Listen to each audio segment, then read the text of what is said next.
Ever wondered what would happen if Naruto woke up one day with the memories of an actual god? No more ramen-loving idiot, no more talk no jutsu, just pure overwhelming power and the arrogance to match. Can a god who sees everyone as insects learn what it means to protect comrades?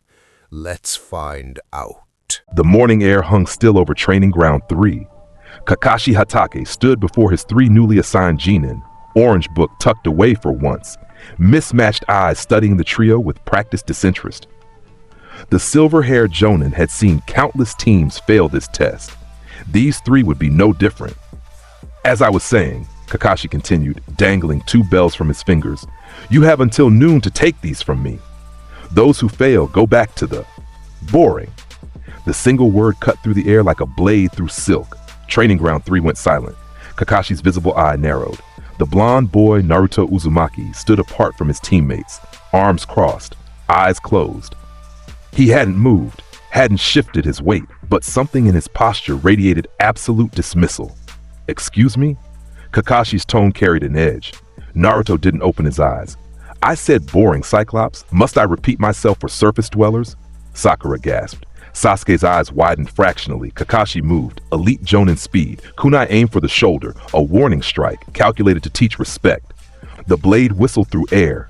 Naruto still hadn't moved his feet. Flash. Green light exploded across the training ground. A massive trident materialized in Naruto's hand. Sea foam and ancient coral wrapping around polished metal that pulsed with divine energy. The weapon spun once, just once, so fast it blurred into a circle of emerald brilliance. Shing! Shing, shing, shing, shing, shing. 7 distinct impacts. Kakashi stumbled backward, breath catching. His vest, standard Jonin issue, reinforced with chakra-resistant materials, hung in tatters. 7 perfectly symmetrical cuts, that's each one deep enough to split the fabric but stopping millimeters from skin. Surgical precision. Impossible speed. He never saw a single strike. The copy ninja's hand trembled as he touched his ruined vest. His Sharingan spun wildly beneath the headband, but even now, replaying the moment, he saw nothing. Just green light and the aftermath. Naruto stood exactly as before, eyes still closed, trident resting across his shoulders like a king holding court, not even breathing hard. You call yourself elite, Cyclops? Naruto's voice carried the weight of glaciers, of deep ocean trenches, of things that existed before humanity crawled from the primordial soup. You're a pebble at the bottom of my ocean. Sasuke activated his Sharingan on instinct, Tomoe spinning. He saw nothing. The weapon, the movements, all of it had happened in the space between heartbeats. What the hell? Sakura whispered. Kakashi's mind raced. The academy report said Naruto Uzumaki was dead last. A prankster, attention-seeking, talentless except for shadow clones. Every instructor had written him off as the class clown who graduated through pure stubbornness. This boy wasn't dead last. This boy was something else entirely. Those bells. Naruto gestured lazily with one finger. The trident dissolved into mist. You want us to fight over scraps like bottom feeders competing for waste? It's a teamwork test, Kakashi said carefully, analyzing. The boy's chakra felt wrong, ancient, like standing at the shore when a tsunami pulled back, revealing the ocean floor before devastation arrived. You're supposed to work together too. I don't work with anyone. Naruto opened his eyes. The training ground's temperature dropped 10 degrees. Kakashi had stared down S-rank missing nin, fought in a war, watched his best friend die. But those eyes, cold blue like the deepest part of the sea where light never reached, where pressure crushed submarines and ancient things hunted in eternal darkness, made his instincts scream. Those weren't human eyes. You have the bells. Naruto uncrossed his arms. I will take them. You will not stop me. Naruto, wait. Sakura started. Boom. The ground where Naruto stood exploded into a crater, not from chakra enhancement, from pure force of movement. He crossed 30 meters in a blink, appearing before Kakashi with one hand extended. Kakashi substituted. The log exploded into splinters. Kakashi reappeared on a tree branch, forming hand seals. Earth-style mud. Naruto stood on the branch beside him, eyes still cold, still closed again, as if actually tracking Kakashi's movements was beneath him. Too slow, Naruto said. His palm touched Kakashi's chest. Crack! Kakashi flew backward like a cannonball, smashing through 3 trees before hitting the 4th hard enough to snap it in half. He coughed, ribs screaming. That wasn't a chakra-enhanced strike. That was something else. Something that made his body feel like it was being crushed by ocean pressure. The copy ninja struggled to his feet, sharing and spinning wildly. He could see chakra flowing through Naruto's body in patterns he'd never encountered, not even similar to anything in Konoha's archives. Alien, divine, lightning blade. Kakashi's hand crackled with purple lightning, his signature technique. He charged. Naruto raised one finger. The moisture in the air, dew on grass, humidity in the atmosphere, water vapor from their breath, condensed instantly. A wall of solid water materialized between them, 10 feet thick. Kakashi's Chidori pierced it. The water absorbed the lightning, dispersed it, neutralized it completely. Then the wall moved. Splash. The water compressed into a fist the size of a boulder and slammed into Kakashi's gut, launching him across the training ground. He hit the earth hard enough to bounce twice before sliding to a stop. Sakura screamed. Sasuke watched, Sharingan tracking desperately, seeing the water move like it was alive, like it obeyed Naruto's will without hand seals, without even gestures. Just what made manifest. Kakashi pushed himself up on shaking arms. Blood dripped from his mouth. 3 exchanges. He'd been overwhelmed in 3 exchanges by a fresh academy graduate. The bells, Cyclops. Naruto walked toward him, each step causing ripples in the morning dew, despite the grass being dry. Water moved around him like a loyal subject greeting their king. Surrender them or I take them. You haven't even tried teamwork, Kakashi coughed. Teamwork? Naruto tilted his head fractionally. Why would a god coordinate with insects? His trident materialized again. Chaone Tyro Demeter. The words came out flat, matter of fact, like stating the sky was blue. The trident moved. Kakashi's Sharingan saw it this time, barely. Not one thrust, not 10, hundreds, thousands. The weapon became a sphere of strikes raining down from above, each one precise enough to thread a needle, fast enough to make the air scream. The copy ninja tried to dodge. The ground beneath him exploded into a crater 40 feet wide and 10 feet deep. Every single thrust had hit the exact spot he was standing, the accumulated impact pulverizing earth and stone into powder. Kakashi stood at the center, substituted at the last microsecond with a clay clone.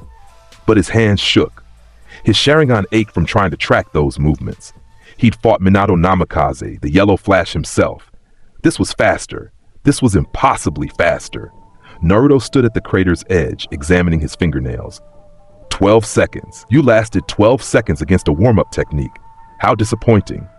The trident spun in his hand, creating a vortex of wind that pulled loose leaves into a spiral pattern around him. I've seen enough, Naruto said.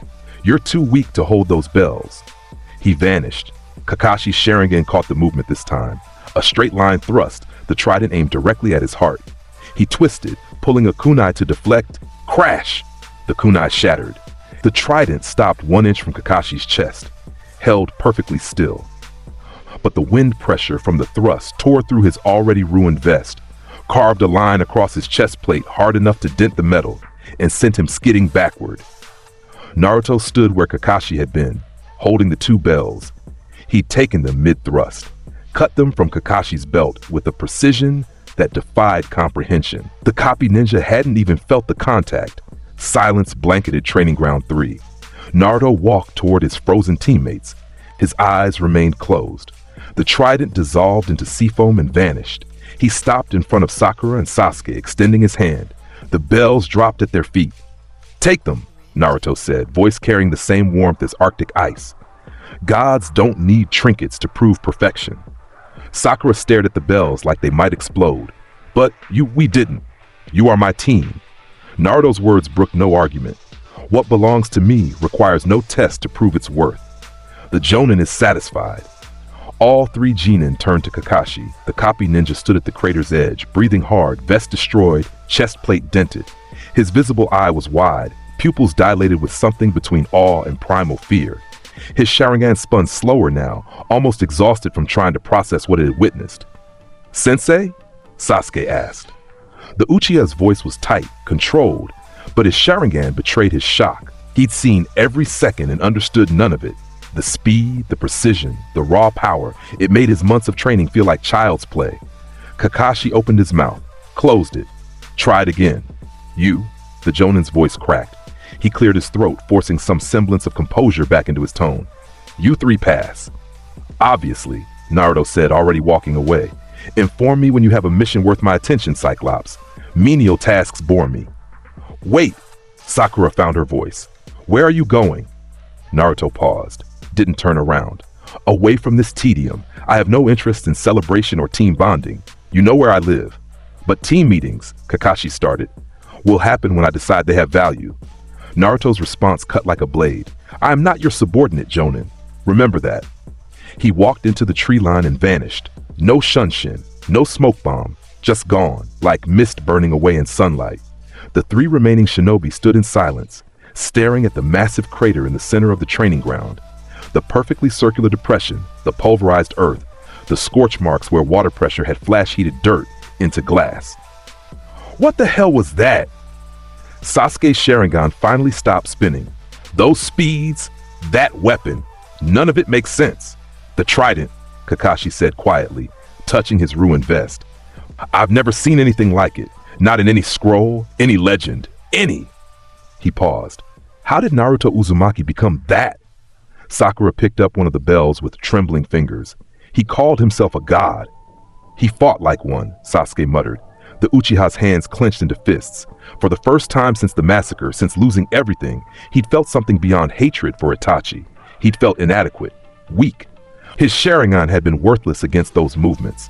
Kakashi pulled out his orange book, more for something to do with his hands than actual reading. "Team meeting tomorrow, 0900, Memorial Stone." He tried to sound authoritative, failed. "We need to report this to the Hokage." "Report what?" Sakura asked. "That our teammate destroyed an elite Jonin in 12 seconds? That our teammate isn't human," Kakashi corrected grimly.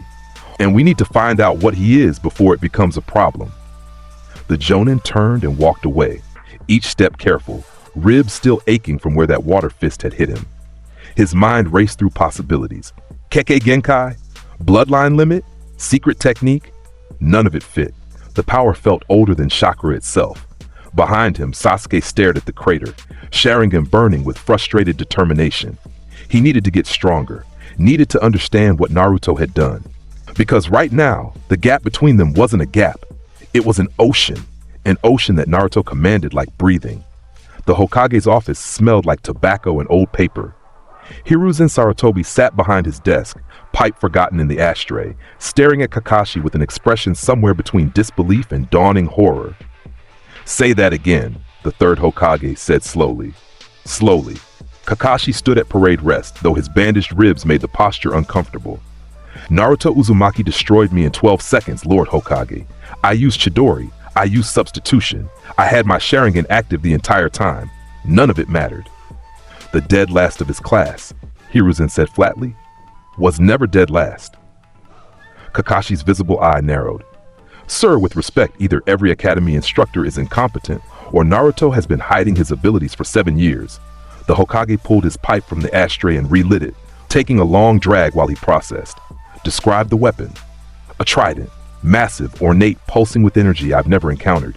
It materialized from nothing. No storage seal, no summoning contract. Just appeared when he needed it."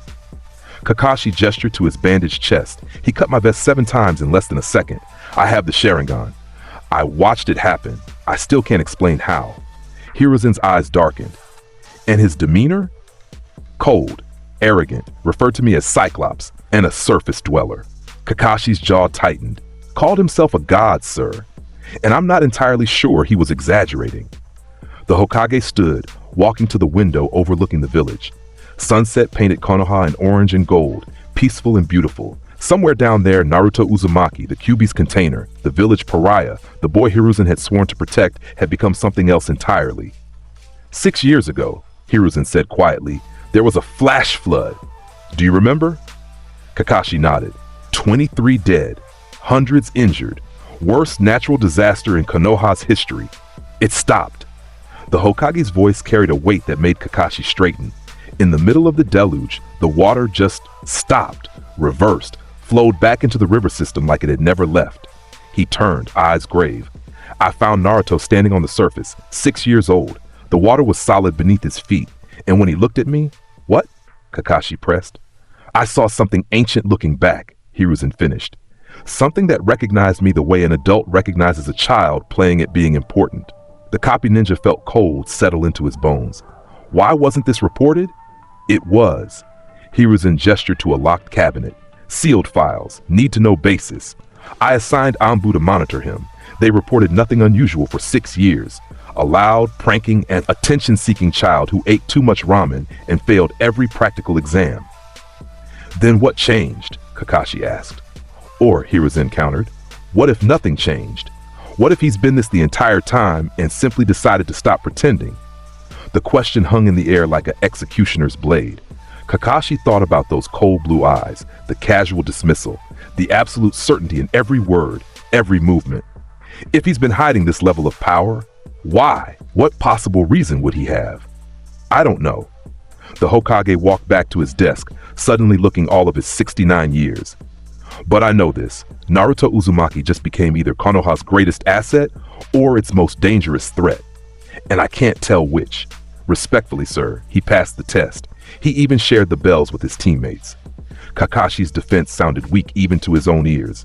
That shows some level of, he called them his property. Hiruzen cut him off. You said he referred to them as my team with possessive emphasis.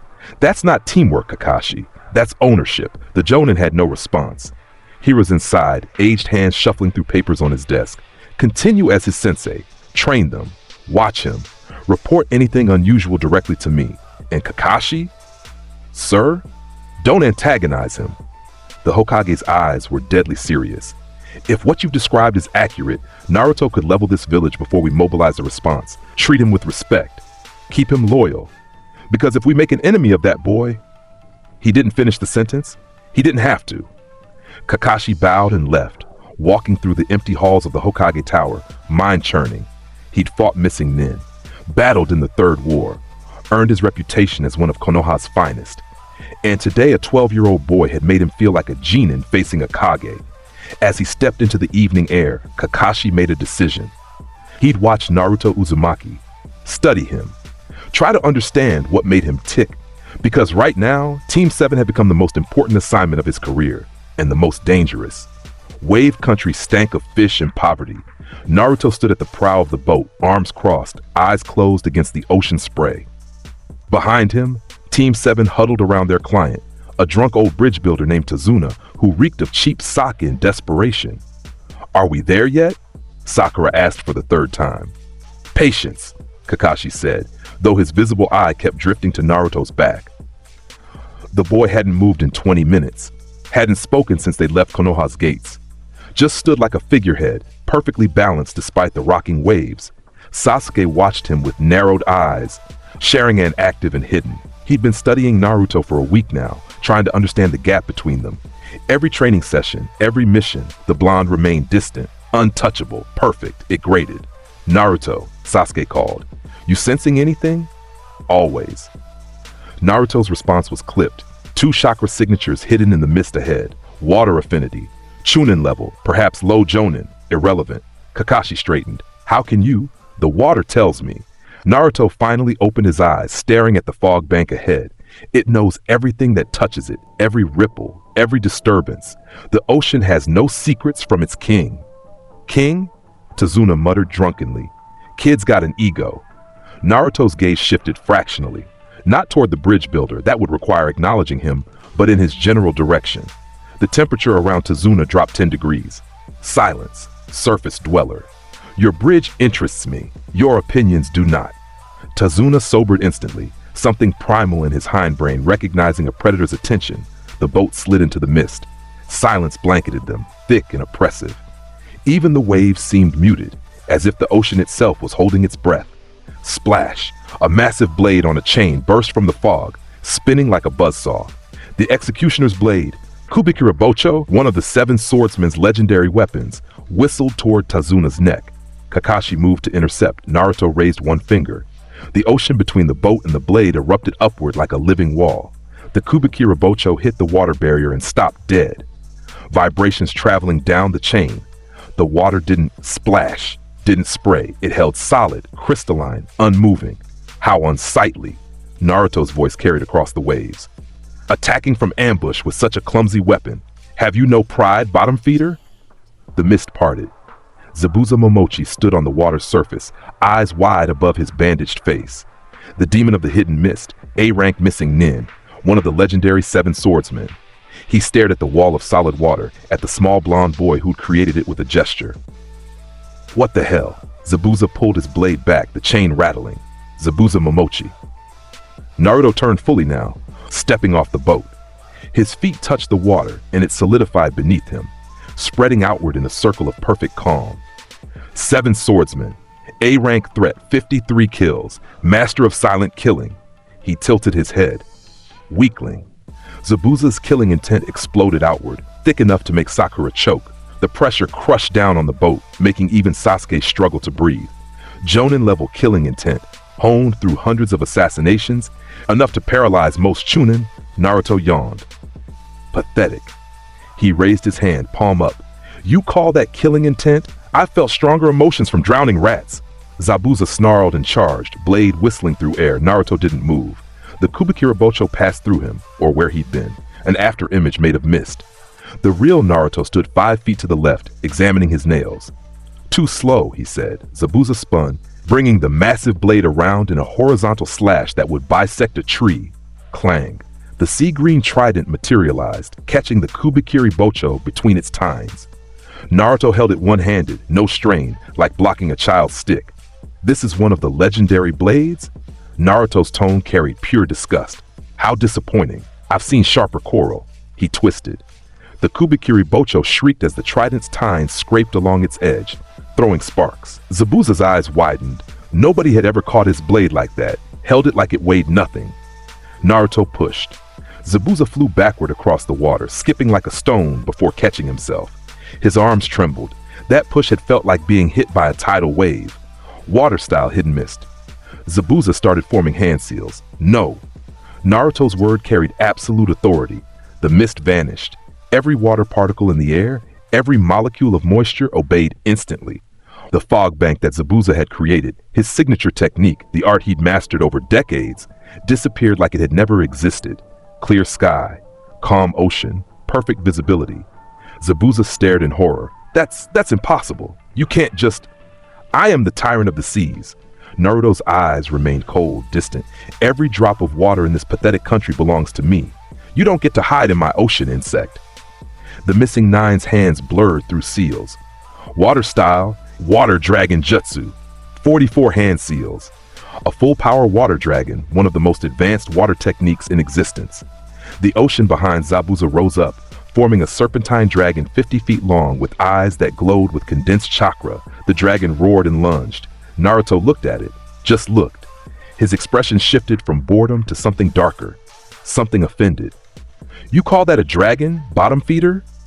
His voice dropped to Arctic temperatures. Don't insult the ocean. He raised one finger. The entire lake beneath them exploded upward. Sakura screamed. Tazuna grabbed the boat's railing. Even Kakashi's eye widened as thousands of tons of water rose into the sky, blocking out the sun, forming a shape so massive it made Zabuza's dragon look like a garden snake. A leviathan. 10 times larger than Zabuza's jutsu. Scales made of pressurized water that could cut steel. Eyes burning with blue light from depths no human could survive. The creature opened a maw lined with teeth formed from ocean currents, moving at speeds that would strip flesh from bone. This, Naruto said calmly, is the wrath of the sea. The Leviathan moved. Crash. It swallowed Zabuza's water dragon whole, absorbing the chakra, dispersing it like dumping a cup into the ocean. Then it turned its attention to Zabuza himself. The missing nine tried to run. The Leviathan's tail, a whip of compressed water moving at supersonic speed, slammed into him mid-leap. The impact sounded like a cannon shot. Zabuza's body bent around the strike, ribs cracking audibly, and he flew across the water like a missile. Boom! He hit the incomplete bridge, smashing through support pillars, creating a crater in the stone. The structure groaned, concrete spiderwebbing with cracks. Naruto lowered his finger. The Leviathan dissolved, water falling back into the lake with a sound like gentle rain. The ocean went calm again, perfectly smooth. as if nothing had happened. Naruto turned back to the boat, stepping aboard without getting his sandals wet. Continue to the bridge. This delay bores me. Kakashi stared at the crater in the bridge, at Zabuza's broken form lying motionless in rubble, at the 12-year-old boy who just treated an A-rank missing nin like a minor annoyance. Naruto, the Jonin said carefully, you just handled a bottom feeder. Naruto sat cross-legged at the prow again, eyes closed. If you have something worth saying, Cyclops, say it quickly, otherwise remain silent. Sasuke's Sharingan spun wildly. He'd watched the entire thing, seen Naruto create that Leviathan with a gesture. No hand seals, no strain. The power disparity wasn't just large, it was incomprehensible. How? The Uchiha's voice cracked. How did you do that? I am a god, Naruto said simply. Gods do not explain themselves to insects, they simply are. Sakura found her voice, though it shook. But Zabuza he's in the bingo book as an A-rank threat. You just broke him. Naruto's tone suggested he was discussing the weather. As I will break anything that interferes with my interests, the bridge builder hired us to protect him. I protected him. The mission continues. He didn't open his eyes again. The boat completed its journey in silence, save for water lapping against the hull and Tazuna's quiet sobbing as he processed what he just witnessed. When they reached the dock, Naruto was the first off, walking toward the bridge without checking if anyone followed. Kakashi pulled out his orange book with shaking hands. The words blurred. He couldn't focus. His mind kept replaying that Leviathan, the casual dominance, the way Zabuza, an elite Jonin, had been swatted aside like an insect. Sensei, Sasuke said quietly. What is he? Kakashi had no answer. On the bridge, Zabuza Momochi coughed blood and pushed rubble off his broken body. Every rib on his left side was fractured. His lung had collapsed. He'd fought the 4th Mizukage and survived. He'd battled entire Anbu squads. That blonde kid had destroyed him in seconds. Zabuza-sama! A masked figure appeared. Haku, his apprentice, hands glowing with medical chakra. Don't move, I'll... Run, Zabuza wheezed. That boy isn't human. Run, while you can. But Haku was already working, trying to stabilize the damage, trying to save the man who'd given him purpose. Neither of them noticed Naruto standing at the far end of the bridge, staring at them with closed eyes and a small, cold smile. How unsightly, he murmured, insects scurrying in the presence of divinity. He walked toward Tazuna's house, leaving the broken missing nin behind. Tazuna's house smelled like fish soup and old wood. Naruto sat by the window, staring at the ocean without really seeing it. His mind drifted through memories, not his own, but older, ancient. Memories of seas that predated humanity, of kingdoms beneath the waves, of a tournament where gods fought mortals, and one particular swordsman had shown him something unexpected. Respect. Kojiro Sasaki, a human, a bottom feeder who looked a god in the eye and fought with everything he had. The memory of that blade, those 70 strikes in an instant, the smile on the swordsman's face even as he died. Naruto? Sakura's voice cut through the reminiscence. Dinner's ready. He didn't turn. I'm not hungry. You haven't eaten since we left Konoha. She pressed. You need to. I don't need anything from surface dwellers. His response was automatic, cold. Then he paused, reconsidered. These insects were his teammates, his property. He should at least maintain them properly. He stood and walked to the table without another word. Tsunami, Tazuna's daughter, had prepared a feast by their standards. Fish, rice, vegetables, simple food for simple people. Naruto sat, ate, tasted nothing. So, Tazuna said, clearly drunk again, courage flowing from a sake bottle. You're pretty strong for a kid, huh? That thing with Zabuza was adequate. Naruto cut him off. The missing nin was weak. His death would serve no purpose, so I left him broken instead. Kakashi looked up from his meal. You knew he was alive? Obviously.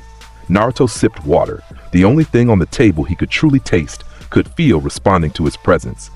His apprentice is treating him now, a boy with an ice manipulation bloodline, clever technique, but limited application. How do you? Sasuke started.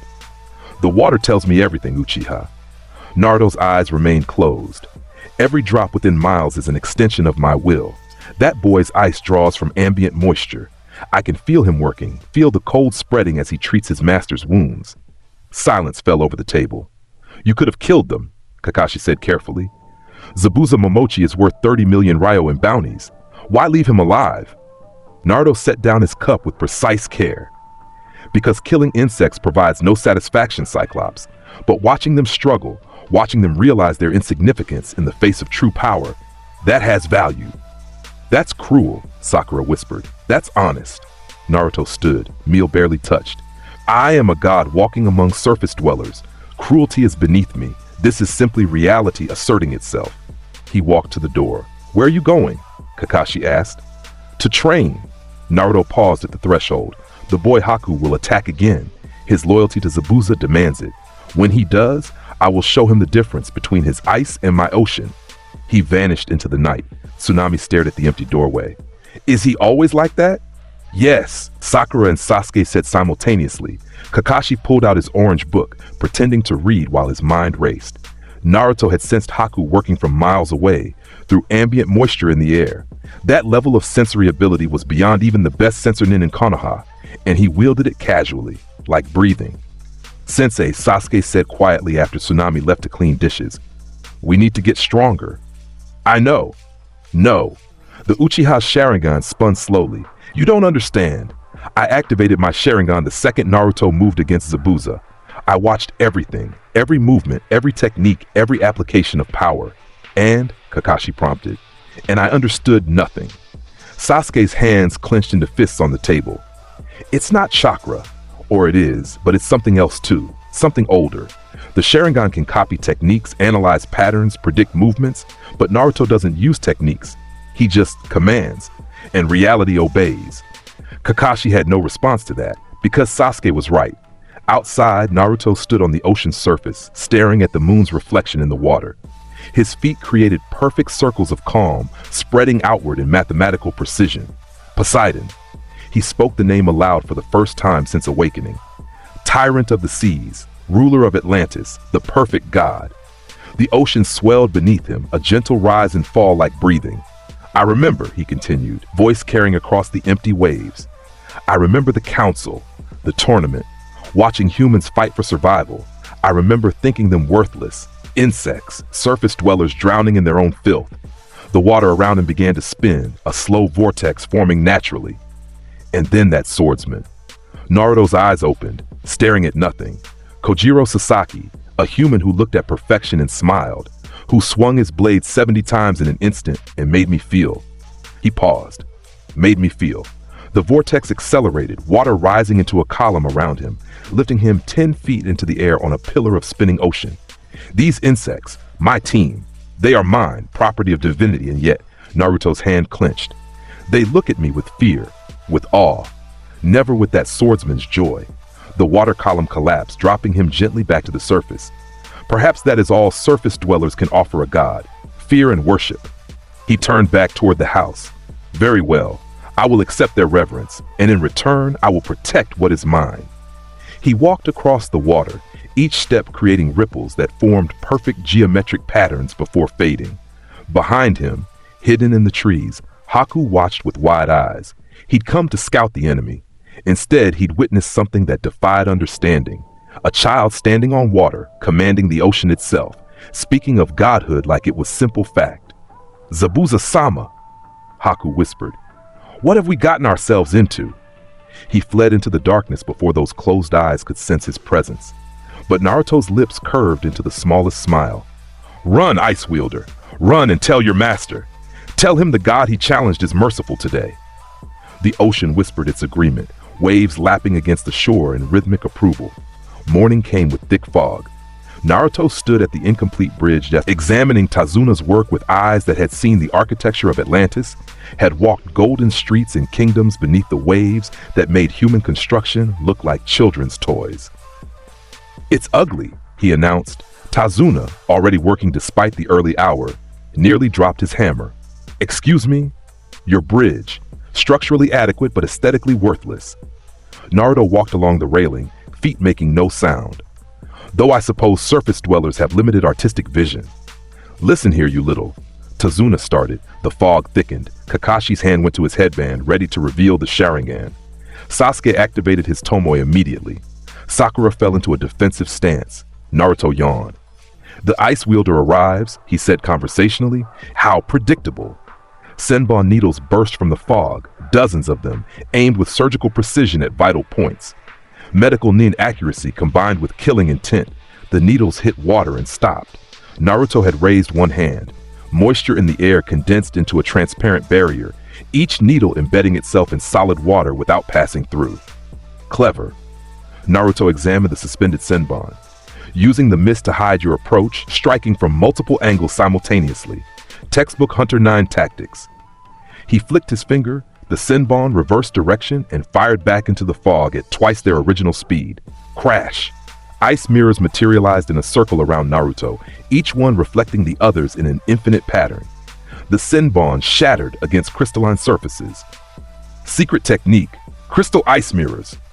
Haku's voice came from everywhere and nowhere, his form appearing in each mirror simultaneously, the signature technique of his bloodline, moving at the speed of light between reflections, attacking from every angle at once. Impressive. Naruto stood perfectly still in the center, arms crossed. For a surface dweller, Haku moved. Shing, shing, shing. Senbon flew from every mirror, a killing storm of metal that would shred a jonin in seconds. Perfect angles, impossible to dodge. The technique that made Haku legendary in hidden mist ambu circles. Naruto raised one finger. You pollute my water with your ice. The moisture in the air, Haku's own technique, the water vapor he used to form his mirrors, turned against him. Every Senbon hit a wall of liquid that moved like it was alive, redirecting, deflecting, absorbing. Haku appeared in a mirror, eyes wide above his mask. What? Alvitor Salacia Refulgara. Naruto's trident materialized, the weapon became a blur. Crash, crack, shatter, boom. Not one thrust, not 10, hundreds. The trident moved so fast it appeared as a sphere of green light, striking every mirror simultaneously from the inside. The ice that had taken Haku years to perfect, that moved at light speed between reflections, shattered like dropped glass.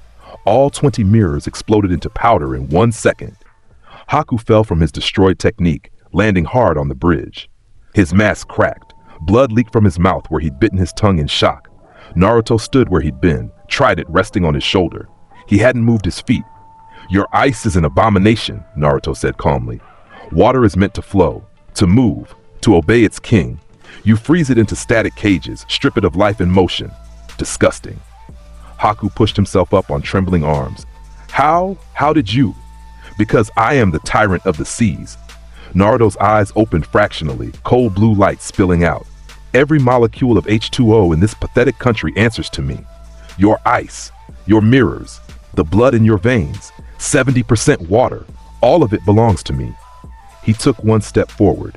Haku scrambled backward, ice forming desperately beneath his hands, trying to create distance, barriers, anything. The ice melted the instant it formed. Naruto's presence radiated heat like deep volcanic vents, turning solid water back to liquid before it could stabilize.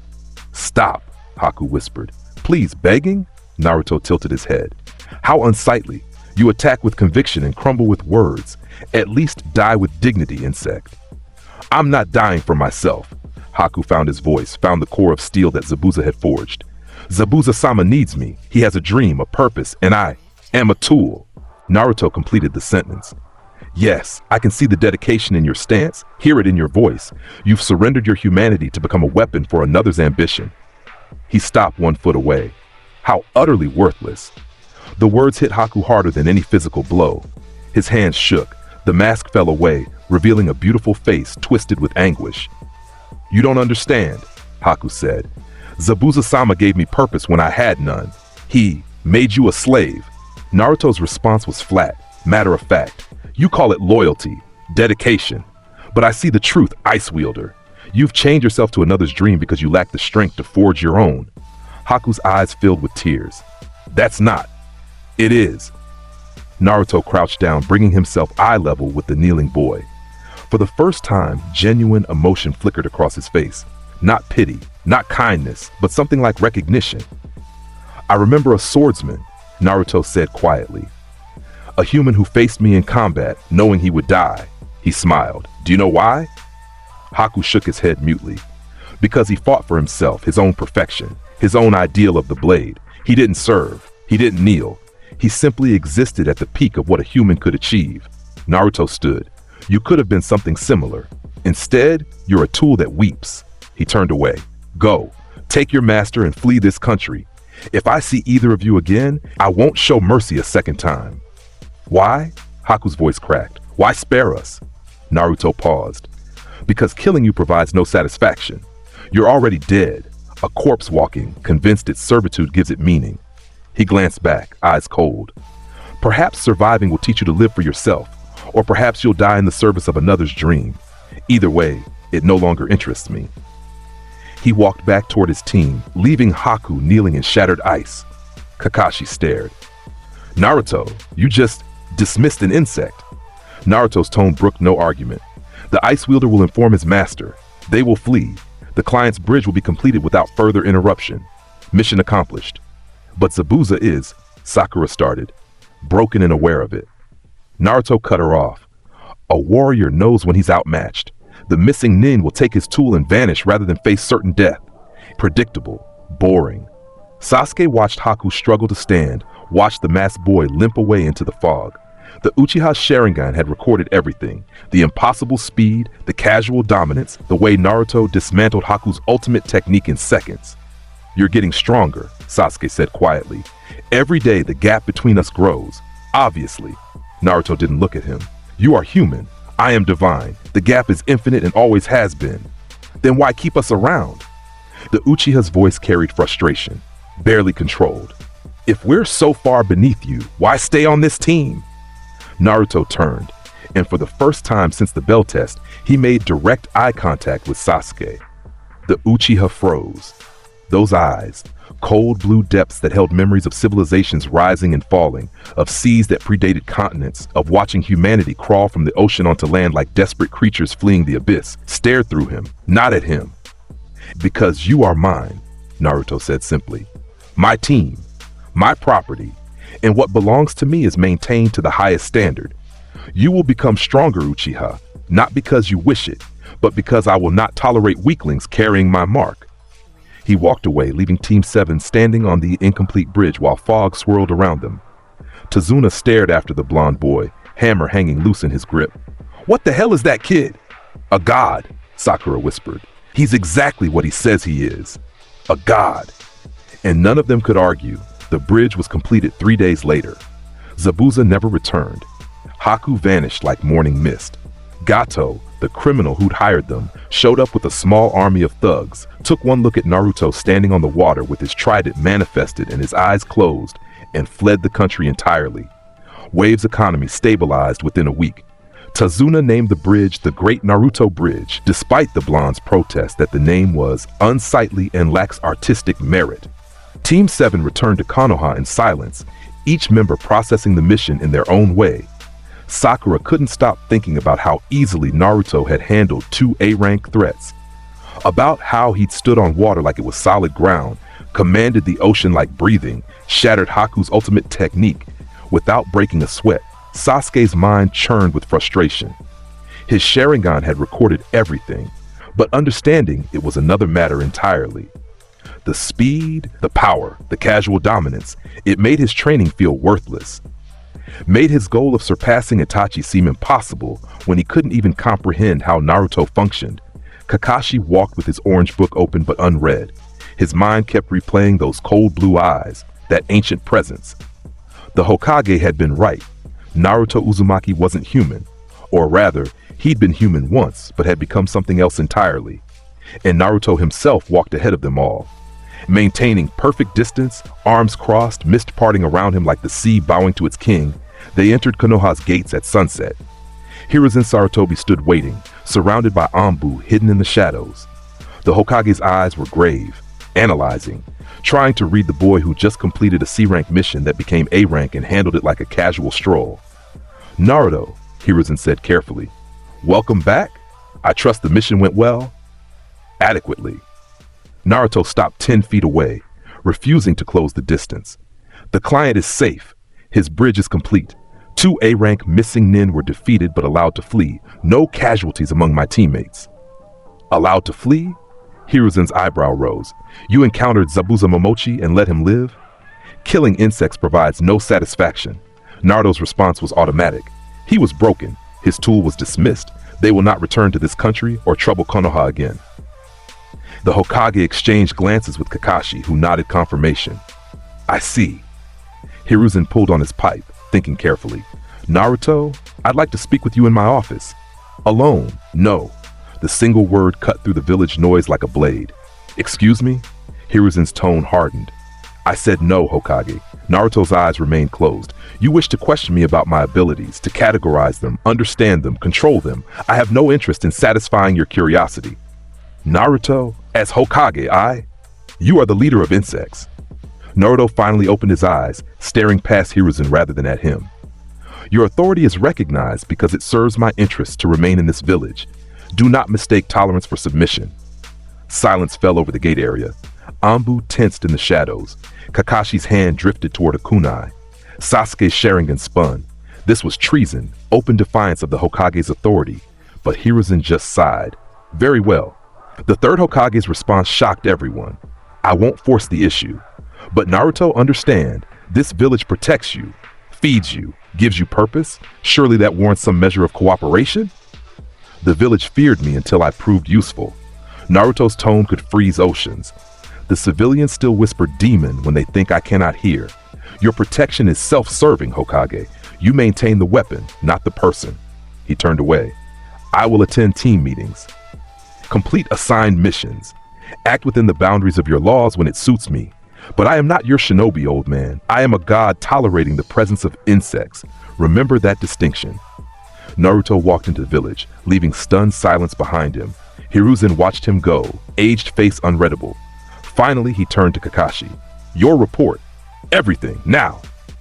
They walked to the Hokage Tower in tense silence while Sasuke and Sakura were dismissed to their homes. Naruto's apartment was exactly as he'd left it. Small, sparse, functional. The walls held no pictures. The shelves held no mementos. Just a place to sleep between missions, nothing more. He stood at the window, staring at Konoha's rooftops painted orange by sunset. His hand pressed against the glass, and condensation formed beneath his palm, water vapor responding to his presence like a loyal subject. Poseidon, he murmured, the tyrant of the seas, perfect, divine, unmatched. The condensation spread across the window in fractal patterns, and utterly alone. The admission came quietly, barely a whisper, but it held weight like an anchor dragging to the ocean floor. He remembered Atlantis, remembered ruling from a throne of coral and pearl locks, surrounded by subjects who worshipped him out of terror rather than love. Remembered the emptiness of perfection, the isolation of divinity.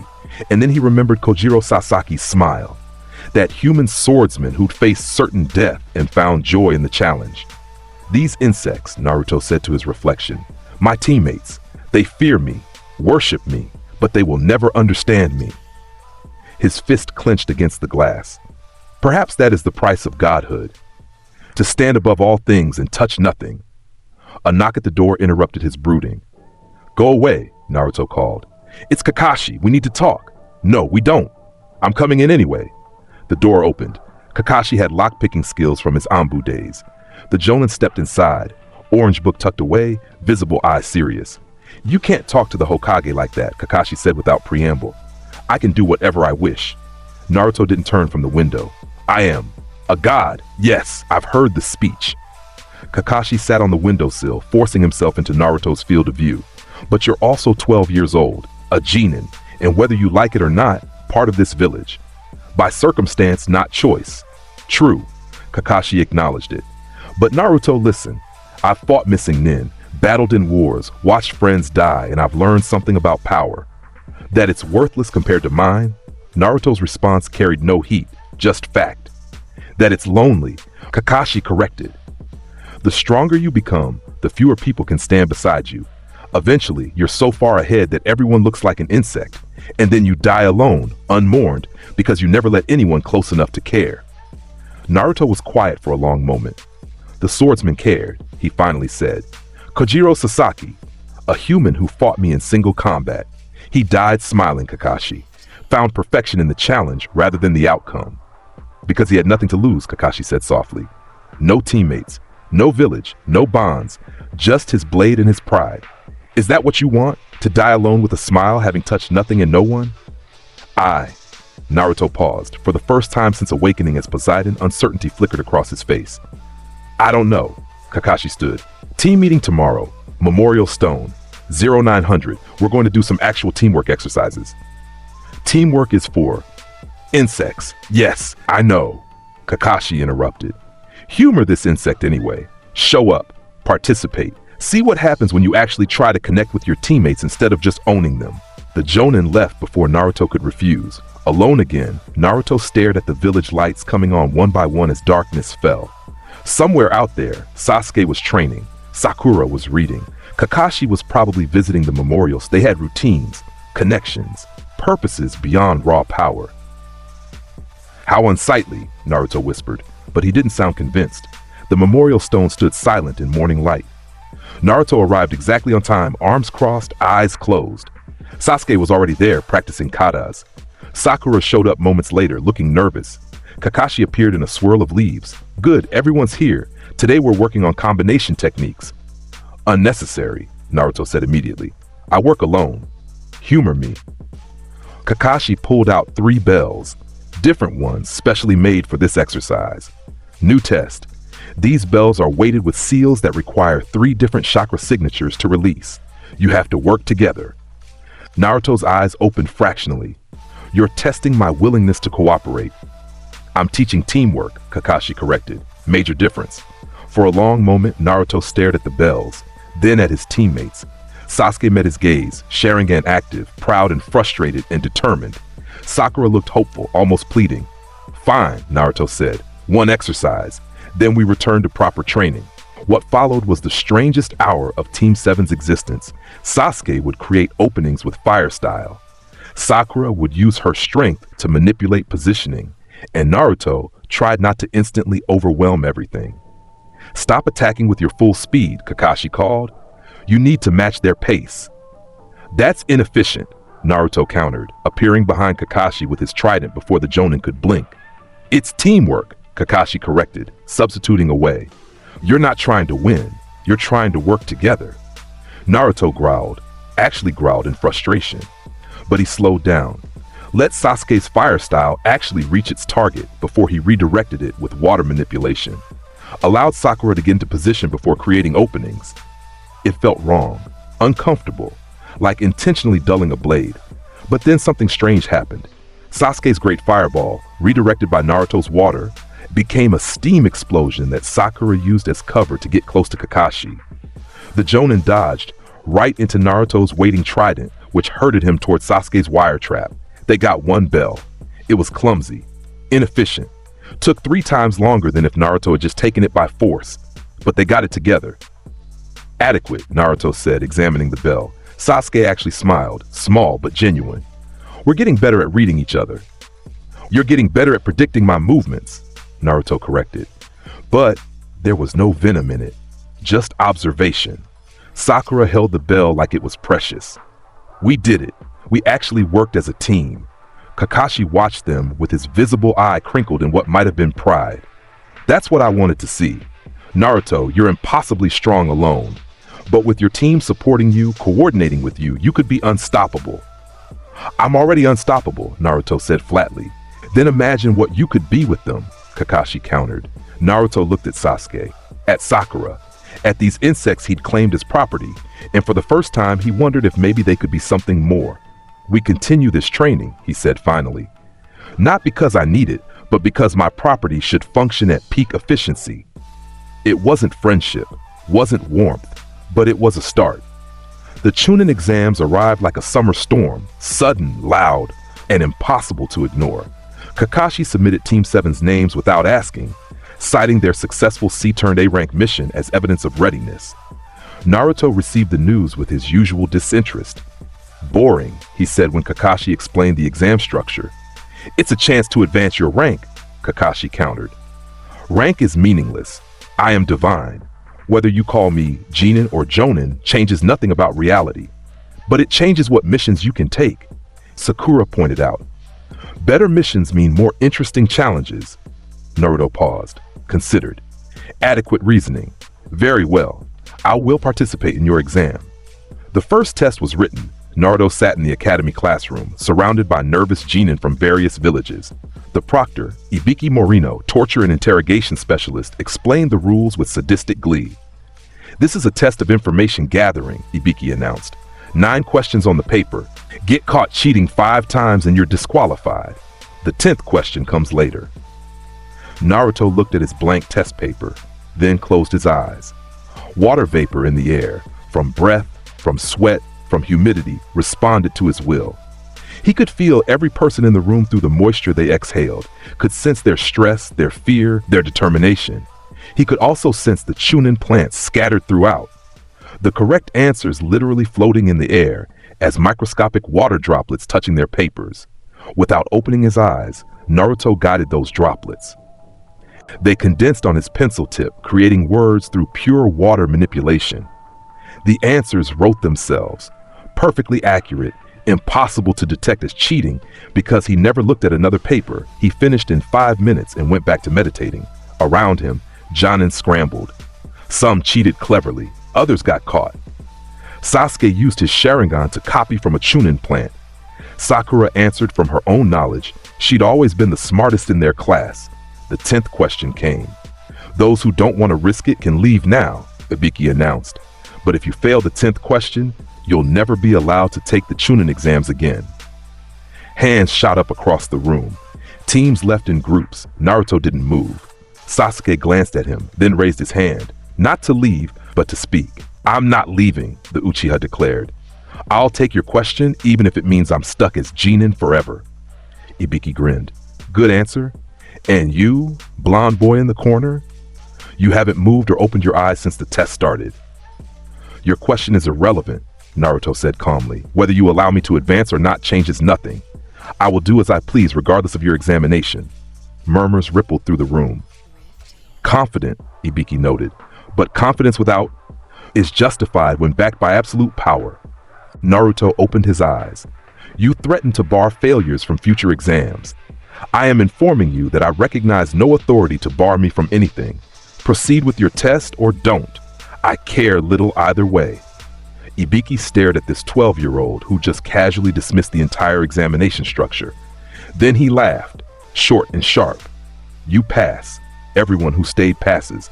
The 10th question was whether you'd risk failure for a chance at success. You all answered correctly. The room erupted in confusion and relief. Naruto stood and walked toward the door. Where are you going? Ibiki called. The second exam will happen whether I'm here or not. Naruto paused.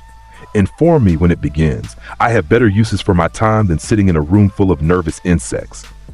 He left before anyone could respond. In the hallway, Sasuke caught up with him. You know you're going to make enemies with that attitude. I already have enemies, Naruto said. They're called everyone. The difference is that I don't care. You should. Sasuke Sharingan spun slowly. Power without awareness is how you get ambushed. Let them ambush. Naruto's response carried absolute certainty. I welcome the attempt. Watching insects struggle before the tide is entertaining. They walked outside where the second exam proctor waited, Anko Mitarashi grinning with wild energy. All right, maggots, Anko announced. Second exam is in the Forest of Death. 3 days, 1 scroll, survive or die. She explained the rules with theatrical flair. Teams would receive either a heaven or earth scroll. They needed both to advance. The forest was full of dangerous wildlife, traps, and other teams trying to kill them. Any questions? Anko finished. Naruto raised his hand. Yes, Blondie? Can we kill other contestants? The question was asked with perfect calm. No emotion, just inquiry. Anko's grin widened.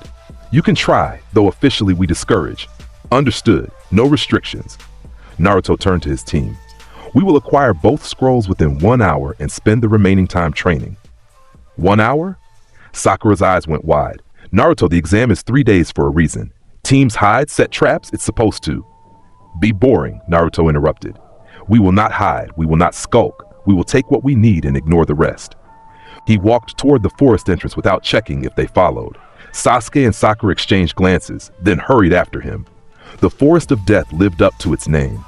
Team 7 entered with an earth scroll, needing heaven to complete the set. The massive trees blocked out sunlight, creating a perpetual twilight filled with insect sounds and predator calls. Split up to cover more ground? Sakura suggested. No.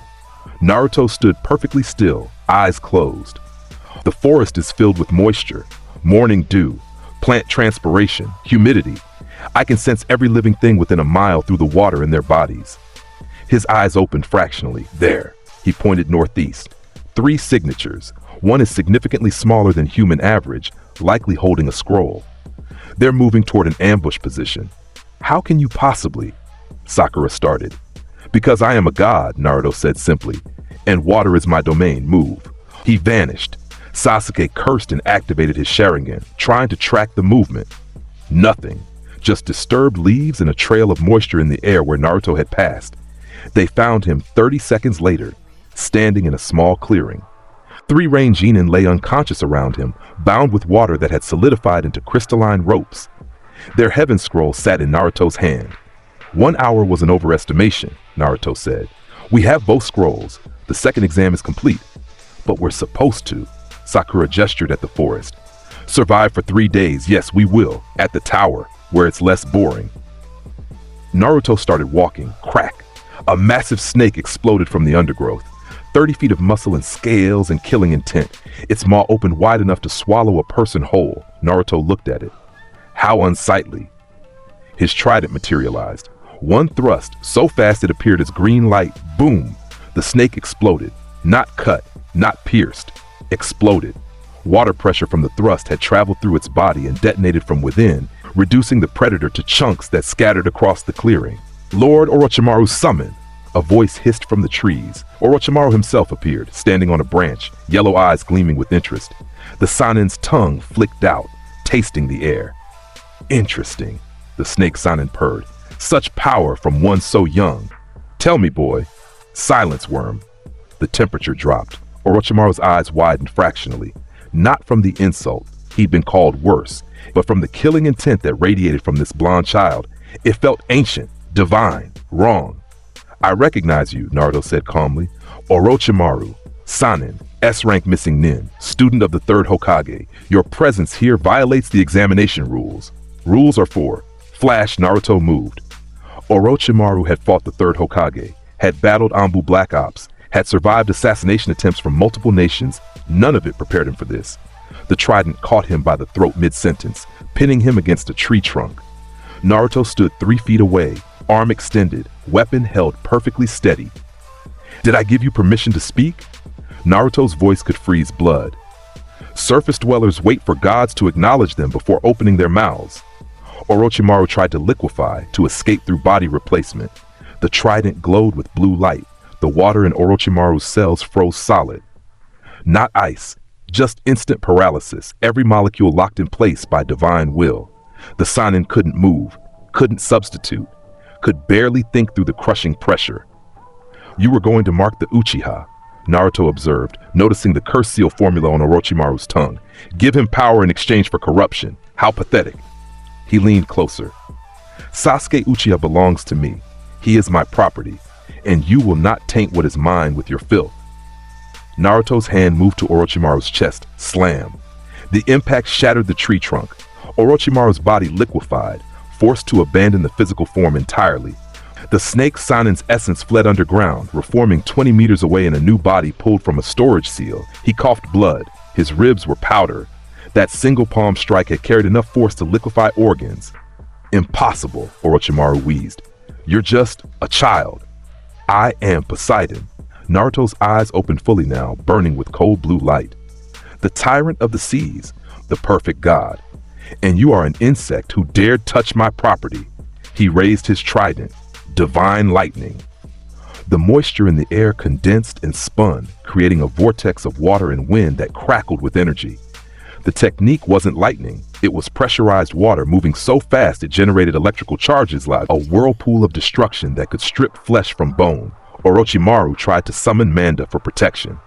The whirlpool caught the giant snake before it fully materialized. Scream. Manda, the legendary boss summon of the snake contract, creature that had terrorized battlefields, was ripped apart like tissue paper. The whirlpool compressed, accelerated, turned the massive serpent into chunks that dissolved in the pressure. Orochimaru stared in horror. You? The Sanin's voice cracked. What are you? You're better. Naruto's response was flat. Simple, true. The whirlpool expanded, reaching for Orochimaru. The Sanin fled. No jutsu, no clever trick. Pure panic flight, substituting desperately, leaving chakra signatures scattered like chaff to cover his escape. Naruto watched him go with closed eyes and a small, satisfied smile. "Weakling," he murmured. Sasuke and Sakura stood frozen, having watched their teammate destroy an S-rank missing 9 in seconds. Drive away one of the legendary Sannin like a scared child. "We should report this to the proctors," Sakura said weakly. "No." Naruto turned to them. "The worm is gone. The threat is eliminated. We proceed to the tower." "But Orochimaru," Sasuke started. Is irrelevant." Naruto's tone brooked no argument. "He came. He was broken. He fled. The story ends there." He walked deeper into the forest toward the tower at its center, leaving his teammates to follow in stunned silence. Behind them, Orochimaru crawled from the earth miles away, body broken, pride shattered, mind reeling. "What the hell is Naruto Uzumaki?" he whispered into the darkness. The forest provided no answer. The tower at the forest center was a squat building designed for hundreds of genin. Team 7 arrived in 40 minutes. The proctors stared in disbelief as Naruto walked through the entrance, deposited both scrolls, and sat cross-legged in the corner to meditate. His teammates collapsed nearby, exhausted from trying to keep pace. The proctor checked his clipboard. "Team 7, you're the first to arrive, by 30 hours. "Obviously," Naruto said without opening his eyes. The exam was simple. "Where's your Earth scroll?" the proctor demanded. Naruto gestured lazily at the pile. Both scrolls sat there, properly marked. "But you were given an Earth scroll. You should only have..." The proctor paused, realization dawning. "You beat another team already?" "We encountered Rain Genin. They were inadequate. I took their scroll." Naruto's tone suggested this was the most natural thing in the world. "Is there a problem?" The proctor had no response. The next 3 days were tedious. Teams trickled in one by one, battered and exhausted. Naruto meditated. Sakura read medical texts she'd brought. Sasuke practiced katas, trying to understand the movements he'd witnessed. On the second day, a team from Sound arrived, Orochimaru's spy team, sent to gather information. They took one look at Naruto and requested to withdraw from the exams immediately. Word spread. The blonde kid from Konoha who destroyed an S-rank threat, who moved faster than the Sharingan could track, who commanded water itself. By the time the third exam preliminaries began, every genin in the tower was watching Team 7. Hayate Gecko, the proctor, a sickly joning with a cough, explained the rules. "Too many of you passed. We need to thin the numbers. One-on-one matches. Winner advances. Loser goes home." The board displayed the first match, Sasuke Uchiha versus Yoroi Akado. Sasuke walked to the arena floor. His opponent activated a chakra absorption technique, trying to drain the Uchiha's reserves. Sasuke's Sharingan spun. He'd been training for weeks now, studying Naruto's movements, trying to understand that impossible speed. He couldn't replicate it, couldn't even come close. But he'd learned something else: precision over power, efficiency over overwhelming force. Yoroi lunged. Sasuke sidestepped, calculated 3 moves ahead using Sharingan prediction, and struck pressure points that forced the absorption technique to backfire. Yoroi collapsed, unconscious. Sasuke stood over him, barely winded, and looked up at the viewing platform where Naruto watched. The blonde's eyes were closed, but somehow Sasuke knew he was paying attention. "Adequate," Naruto called down. "You're learning to think rather than just attack. Improvement." For Sasuke, that small acknowledgement was worth more than the victory. The matches continued. Sakura fought Ino, her childhood friend turned rival. The match was brutal, personal, ending in a double knockout that eliminated them both. Naruto watched without comment. Though his fingers tapped once against his crossed arms, his property had fought well, if inadequately. More matches, more blood, more broken bones and shattered dreams. Then the board displayed a name that made Naruto's eyes open: Neji Hyuga versus Hinata Hyuga. Naruto watched with mild interest as the Hyuga prodigy entered the arena. Neji Hyuga, genius of the branch family, bearer of the caged bird seal, walking embodiment of deterministic philosophy. Hinata followed, timid and trembling. The match was brutal. Neji crushed his cousin with contemptuous ease, striking her chakra points, breaking her spirit with words about fate and predetermined outcomes. "The weak remain weak," Neji declared, standing over Hinata's unconscious form. "The strong remain strong. Fate has decided everything. Fighting it is meaningless." Naruto's eyes narrowed. "How unsightly," he murmured. The next match was announced. Naruto Uzumaki versus Neji Hyuga. The arena went silent. Neji stood at one end, Byakugan active, veins bulging around his eyes. He'd watched every match carefully, studied every competitor. This blonde fool thought he could challenge fate. Naruto descended to the arena floor, hands in pockets, eyes still closed. Begin, Hayate called. Neji lunged. 8 trigram 64 palms. His hands blurred in the signature Hyuga attack pattern. Each strike aimed to seal chakra points and disable his opponent completely. Naruto raised one finger. Water materialized from nowhere.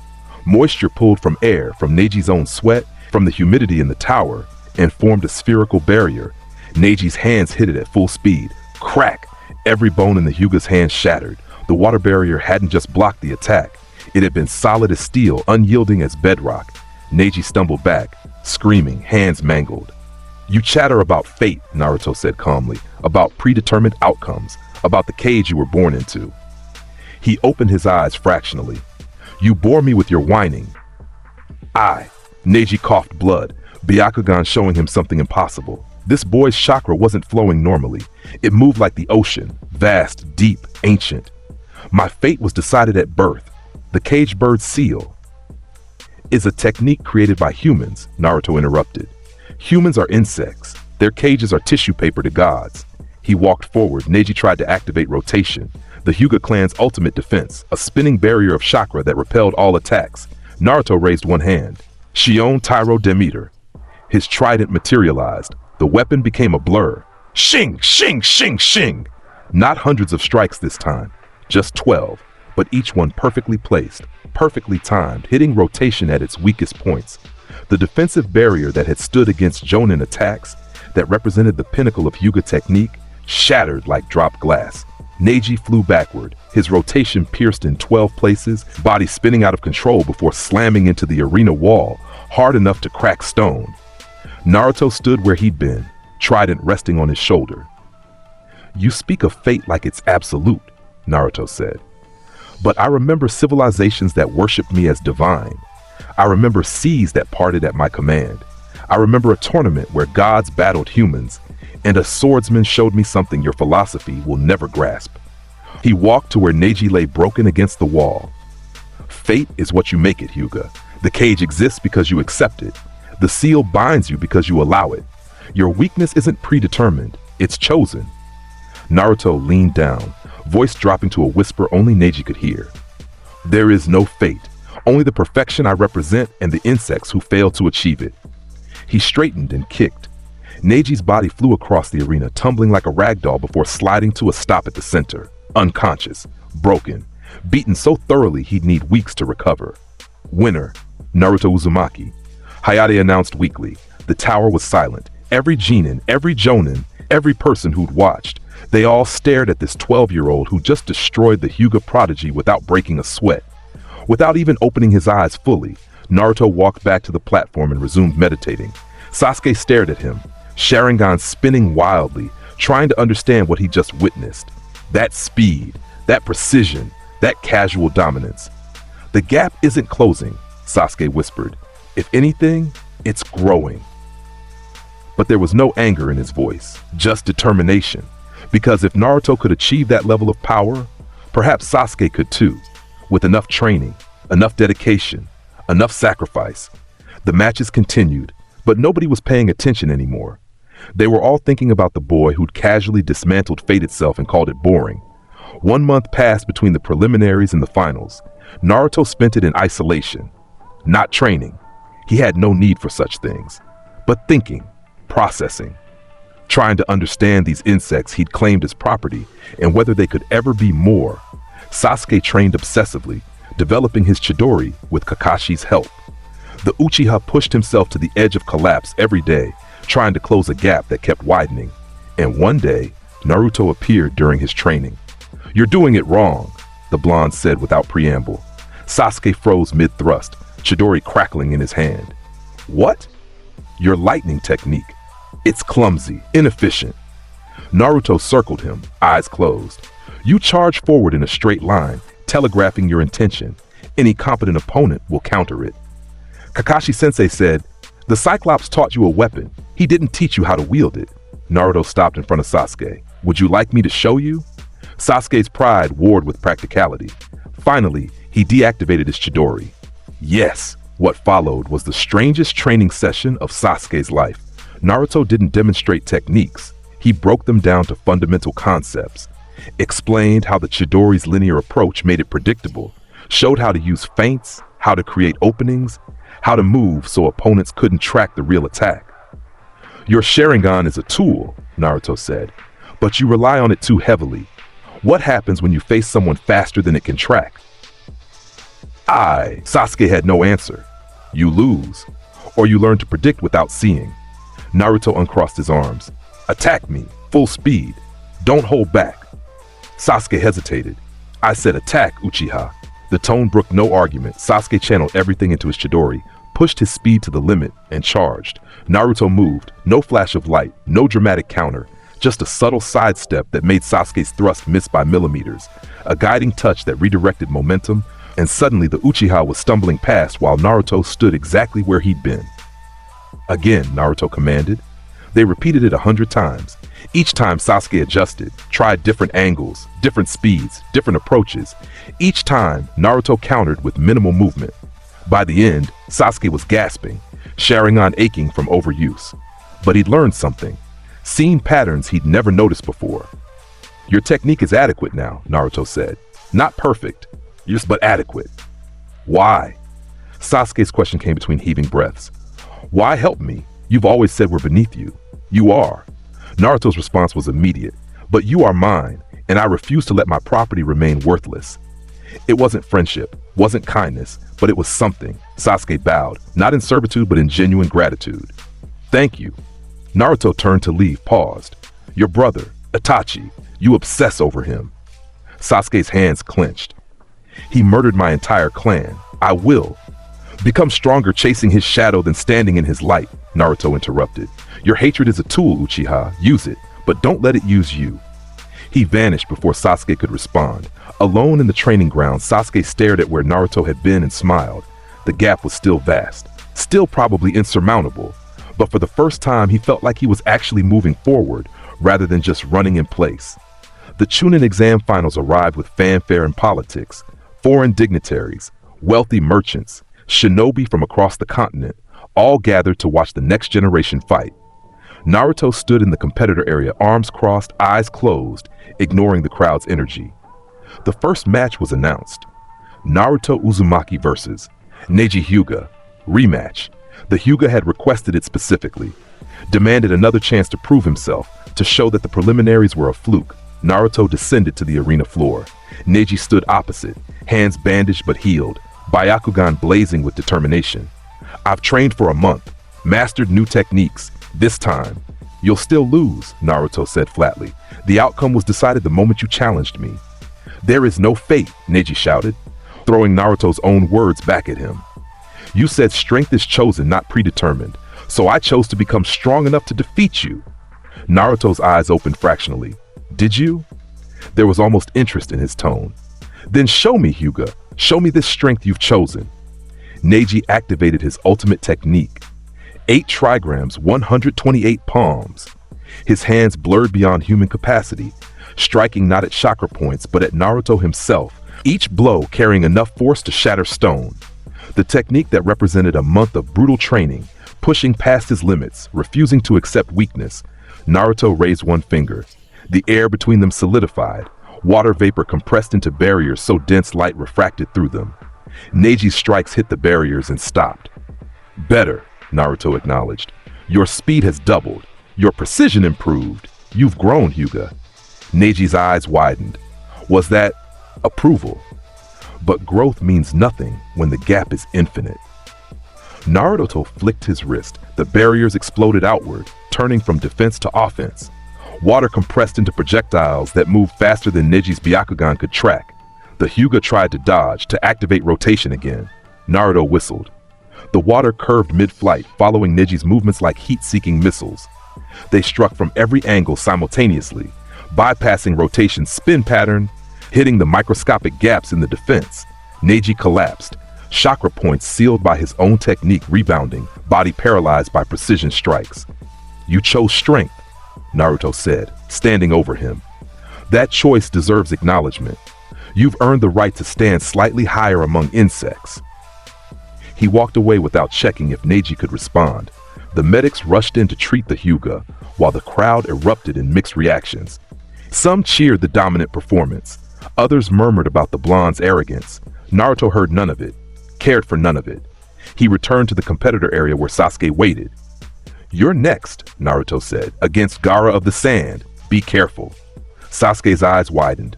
Naruto had never warned him about an opponent before, never showed concern. "What do you know?" the Uchiha asked. "The red-haired boy carries a Biju, the One Tail. He's unstable, violent, and his sand moves at my speed." Naruto's tone was matter-of-fact. "Your Chidori will work if you can get past the defense, but if he transforms, then what?" "Then I intervene." Naruto's eyes opened fully, cold blue light spilling out. "You are mine, Uchiha. I will not allow a raccoon dog to break my property." Sasuke felt something warm flutter in his chest. Not quite friendship, not quite trust, but protection, acknowledgement. The knowledge that someone impossibly powerful was watching his back. "I won't need you to intervene," Sasuke said with a confidence he didn't entirely feel. "I'll handle it. See that you do." Naruto closed his eyes again. Losing is acceptable. Dying is not. The match was announced, Sasuke Uchiha versus Gaara. The arena floor became a battlefield. Gaara's sand moved like liquid death, forming shields and spears. Sasuke's Chidori crackled with lethal intent. They clashed, boom! The impact shook the stadium. Sasuke's enhanced speed, copied from watching Lee's training, let him dodge the sand just barely. His Chidori pierced Gaara's absolute defense through sheer penetrating power. Gaara screamed and began to transform, the One-Tail's chakra bleeding through. Flash! Naruto appeared in the arena, violating exam rules, hands in pockets. The transformation stopped. Every water particle in Gaara's body, 70% of his mass, froze solid. Not cold, just locked in place by divine will that made the One-Tail's influence look like a child's tantrum. "The match is over," Naruto said calmly. "My teammate won. Your transformation is unnecessary." Gaara couldn't move, couldn't speak. The Biju inside him thrashed against the paralysis and found itself completely outmatched. "What is this human?" Shikaku's voice echoed in Gaara's mind, touched with genuine fear. Not human, Naruto thought back, and somehow impossibly the Biju heard him. "I am Poseidon, the tyrant of the seas, and you are a drop of malevolent chakra that I could disperse with a thought." Shikaku went silent. Naruto released the paralysis and walked back to the competitor area, leaving Gaara standing in shock. The Sandnin fell to his knees, touching his chest where his water, the liquid in his own body, had been turned into a cage. "Monster," Gaara whispered. "God," Naruto corrected without turning around. "There's a difference." The proctor declared Sasuke the winner. Though everyone was staring at Naruto, the Hokage's box erupted in urgent whispers. Hiruzen leaned back, rubbing his temples. "Lord Hokage," Anbu whispered. "Should we?" "Do nothing," Hiruzen ordered quietly. Naruto stopped a Biju transformation that would have killed hundreds. Technically, he saved lives. But he interfered with. "I know what he did." The Hokage's voice was tired. "And I know there's nothing we can do about it. That boy operates on his own rules because our rules mean nothing to him." He watched Naruto return to meditation, completely unconcerned with the chaos he'd caused. "What the hell is Naruto Uzumaki?" Hiruzen whispered, echoing Orochimaru's question from weeks before. The question hung in the air, unanswered. The invasion came during the finals. Sound and sand forces, manipulated by Orochimaru's machinations, attacked Konoha mid-tournament. Explosions rocked the stadium. Genjutsu put civilians to sleep. Chaos erupted across the village. Naruto stood on the stadium roof, watching the destruction with closed eyes and perfect calm. "You're not helping?" Kakashi appeared beside him, already bloodied from fighting Sound Chunin. "Should I?" Naruto's response was genuine curiosity. "This is your village, Cyclops, your people. Why would a god concern himself with insects fighting?" "Because some of those insects are your teammates," Kakashi said carefully. Naruto paused. Down in the village, he could sense a Sasuke fighting Sound Jonin, struggling but holding his own. Sakura protecting civilians, using her strength and medical knowledge to save lives. His property, his team, being damaged. "How unsightly!" Naruto murmured. He vanished, crash. The sound jonin attacking Sasuke exploded backward, hit by a water pressure cannon moving at supersonic speed. His body carved a trench through 3 buildings before stopping. Naruto appeared beside Sasuke, trident manifested, eyes cold. "You damaged my property," he said to the scattered sound forces. "That is an insult to divinity." The sound Nin, trained by Orochimaru himself, attacked in coordinated waves. Naruto raised his trident. Alvitor Salacia Riflegara. The weapon became a blur of green light, hundreds of thrusts per second, each one creating pressure waves that bisected buildings. Shattered stone turned the battlefield into a crater. When the light faded, 17 sound jonin lay broken and unconscious. Not dead, Naruto had held back just enough, but completely neutralized. "Stay here," Naruto commanded Sasuke. "I will cleanse the village of this infestation." He moved to Kakashi's position, dispatching 6 sound chunin in 2 seconds. To Sakura's location, creating a water barrier that absorbed a barrage of explosive tags. To every fight across Konoha, appearing like a vengeful god to turn the tide, the sound forces broke. They'd been told Konoha was weak, vulnerable, ripe for conquest. They hadn't been told about the blonde boy who moved faster than they could see and commanded the very water in their bodies. "Retreat!"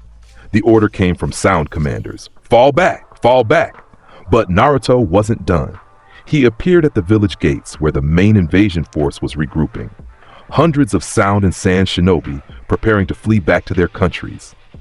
"You attacked my property," Naruto said, voice carrying across the battlefield with unnatural clarity. "Did you think there would be no consequences?" He raised both hands. The water in Konoha's river system, thousands of tons of liquid, rose into the air. It formed a wall 50 feet high, spanning the entire width of the forest around the village. 40-day flood. The water collapsed inward, creating a dome over the entire battlefield. Then it began to move, not as a wave, as 1,000 individual streams, each one targeting a specific enemy, binding them, dragging them down, pinning them to the earth with pressure that crushed bones. The invasion force was neutralized in 30 seconds. Sound and sand shinobi lay scattered across the forest, unconscious, broken, completely defeated by a single boy who barely moved. Naruto stood at the center of the devastation, trident dissolving into mist. "How unsightly," he murmured. Insects thinking they could challenge the ocean. Konoha's forces arrived, Anbu, Jonin, the Hokage himself, and froze at the sight. Hundreds of enemy shinobi, all defeated, all bound with water that refused to disperse even without Naruto's active control. "The invasion is over," Naruto announced. "I have protected my property. You may collect the prisoners, Hokage." Hiruzen Sarutobi stared at the 12-year-old who just single-handedly ended an invasion that could have destroyed the village. "Naruto," the Hokage said carefully. "Thank you. I did not do this for you." Naruto's interruption was cold. "I did this because my teammates were threatened. My property was damaged. I protected what belongs to me." He turned and walked toward the village. "The invasion showed weakness in your defenses, old man. I suggest you improve them. Next time I might not bother intervening." He vanished in a swirl of mist. Hiruzen stood in silence, surrounded by unconscious invaders and shocked shinobi. "Lord Hokage," an Anbu captain said quietly, "what do we do about him?" "Nothing," Hiruzen said, voice heavy with resignation. "We do nothing, because Naruto Uzumaki just proved something we've all been afraid to acknowledge." "What's that, sir?" "That he could destroy this village whenever he wants, and the only reason he doesn't is because he chooses to protect it." The Hokage pulled on his pipe with shaking hands. "We're not his home. We're not his village. We're just the place that happens to contain his teammates." The Anbu had no response, because they all knew it was true. 1 month after the invasion, missions resumed. Team 7 stood in the Hokage's office, receiving their next assignment. Sasuke had been cleared medically. Sakura had advanced to Chunin for her performance protecting civilians.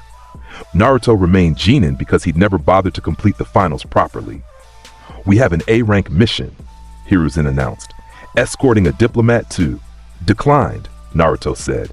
The Hokage paused. "You haven't heard the details. The details are irrelevant. A-rank escort missions are boring. Assign someone else." "Naruto, you can't just..." Sakura started. "I can do whatever I wish." Naruto's eyes remained closed. "Unless the mission involves actual combat worthy of my attention, I'm not interested." Hiruzen pulled on his pipe, thinking carefully. He'd learned not to push Naruto directly. The boy responded to logic, not authority. What if I told you the diplomat is being hunted by an S-rank threat? The Hokage said. Former Anbu captain, defected after stealing village secrets. Naruto's eyes opened fractionally. S-rank? Yes, speed specialist, known for blitzing targets before they can react. Hiruzen pulled a file. Considered one of the fastest shinobi alive. That got Naruto's attention. Adequate. I accept the mission. He stood. We leave immediately. Sasuke and Kakashi exchanged glances. The Uchiha had grown used to Naruto's arrogance, but this casual dismissal of the Hokage still made him nervous. They left Konoha within the hour. The journey took 3 days. The diplomat, a nervous man named Kenji, stuck close to Kakashi while Naruto walked ahead, maintaining his usual distance. On the third night, the attack came. Flash. A figure appeared in their camp, tall, masked, moving at speeds that made the air scream. Blades flashed toward Kenji's throat. Naruto caught the blade between 2 fingers. Too slow, he said. The attacker's eyes widened behind the mask. He'd moved at speeds that blurred to the Sharingan, that bypassed normal reaction time completely. This boy had caught it casually. You must be the S-rank threat, Naruto observed. The speed specialist. Tell me, how fast can you move? The missing nin tried to pull his blade free. It didn't budge. Naruto's fingers held it like it was cemented in place. Answer the question or die, Naruto said calmly. The missing nin's voice cracked. I can cross 100 meters in 0.3 seconds. Impressive, for a surface dweller. Naruto released the blade. I can cross that distance in 0.01 seconds. Would you like a demonstration? The missing nin fled, or tried to. Naruto appeared in front of him, behind him, to his left, to his right, everywhere at once, creating a cage of after images that the missing nin couldn't escape. This is the speed you're so proud of? Naruto's voice came from every direction. Pathetic. He stopped moving. The missing nin was frozen mid-step. Naruto's trident pressed against his throat from behind. I could kill you, Naruto said conversationally. End your life before you even realized you were dead. But that would be boring. Instead, he applied pressure. The trident's edge cut just deep enough to scar, not deep enough to kill. You will return to whatever hole you crawled from. You will tell every missing nin, every threat, every insect who thinks speed makes them untouchable. Tell them about the boy who caught your blade. Tell them about Poseidon. He removed the trident. Now run, and pray I never see you again. The missing nin didn't need to be told twice. He vanished into the forest, leaving blood drops behind. Naruto turned to his team. The threat is eliminated. We continue to the border. You let him go, Sasuke said. Why? Because word of mouth is more effective than corpses. Naruto's logic was cold, calculated. That missing nin will tell stories. Those stories will spread, and soon, threats will avoid missions involving Team 7 entirely. That's, Kakashi paused, actually brilliant. Obviously. Naruto walked back to his sleeping spot. I am divine. Brilliance is my default state. They completed the mission without further incident. But true to Naruto's prediction, within 3 months, Team 7's mission requests dropped by 40%. The reputation of the god of Konoha spread through the underworld like wildfire. Nobody wanted to face the blonde boy who moved faster than S-rank speedsters and commanded water itself. 6 months passed. Team 7 took mission after mission, building a reputation that made even veteran Jonin nervous. Naruto remained distant, perfect, untouchable. But small things changed. He started acknowledging Sakura's medical knowledge as adequate for a surface dweller. He trained with Sasuke weekly, pushing the Uchiha to develop his own style rather than copying others. He even once shared a cup of tea with Kakashi while discussing philosophy. They weren't friends, weren't a family, but they were a team. His team. And he protected what was his with terrifying efficiency.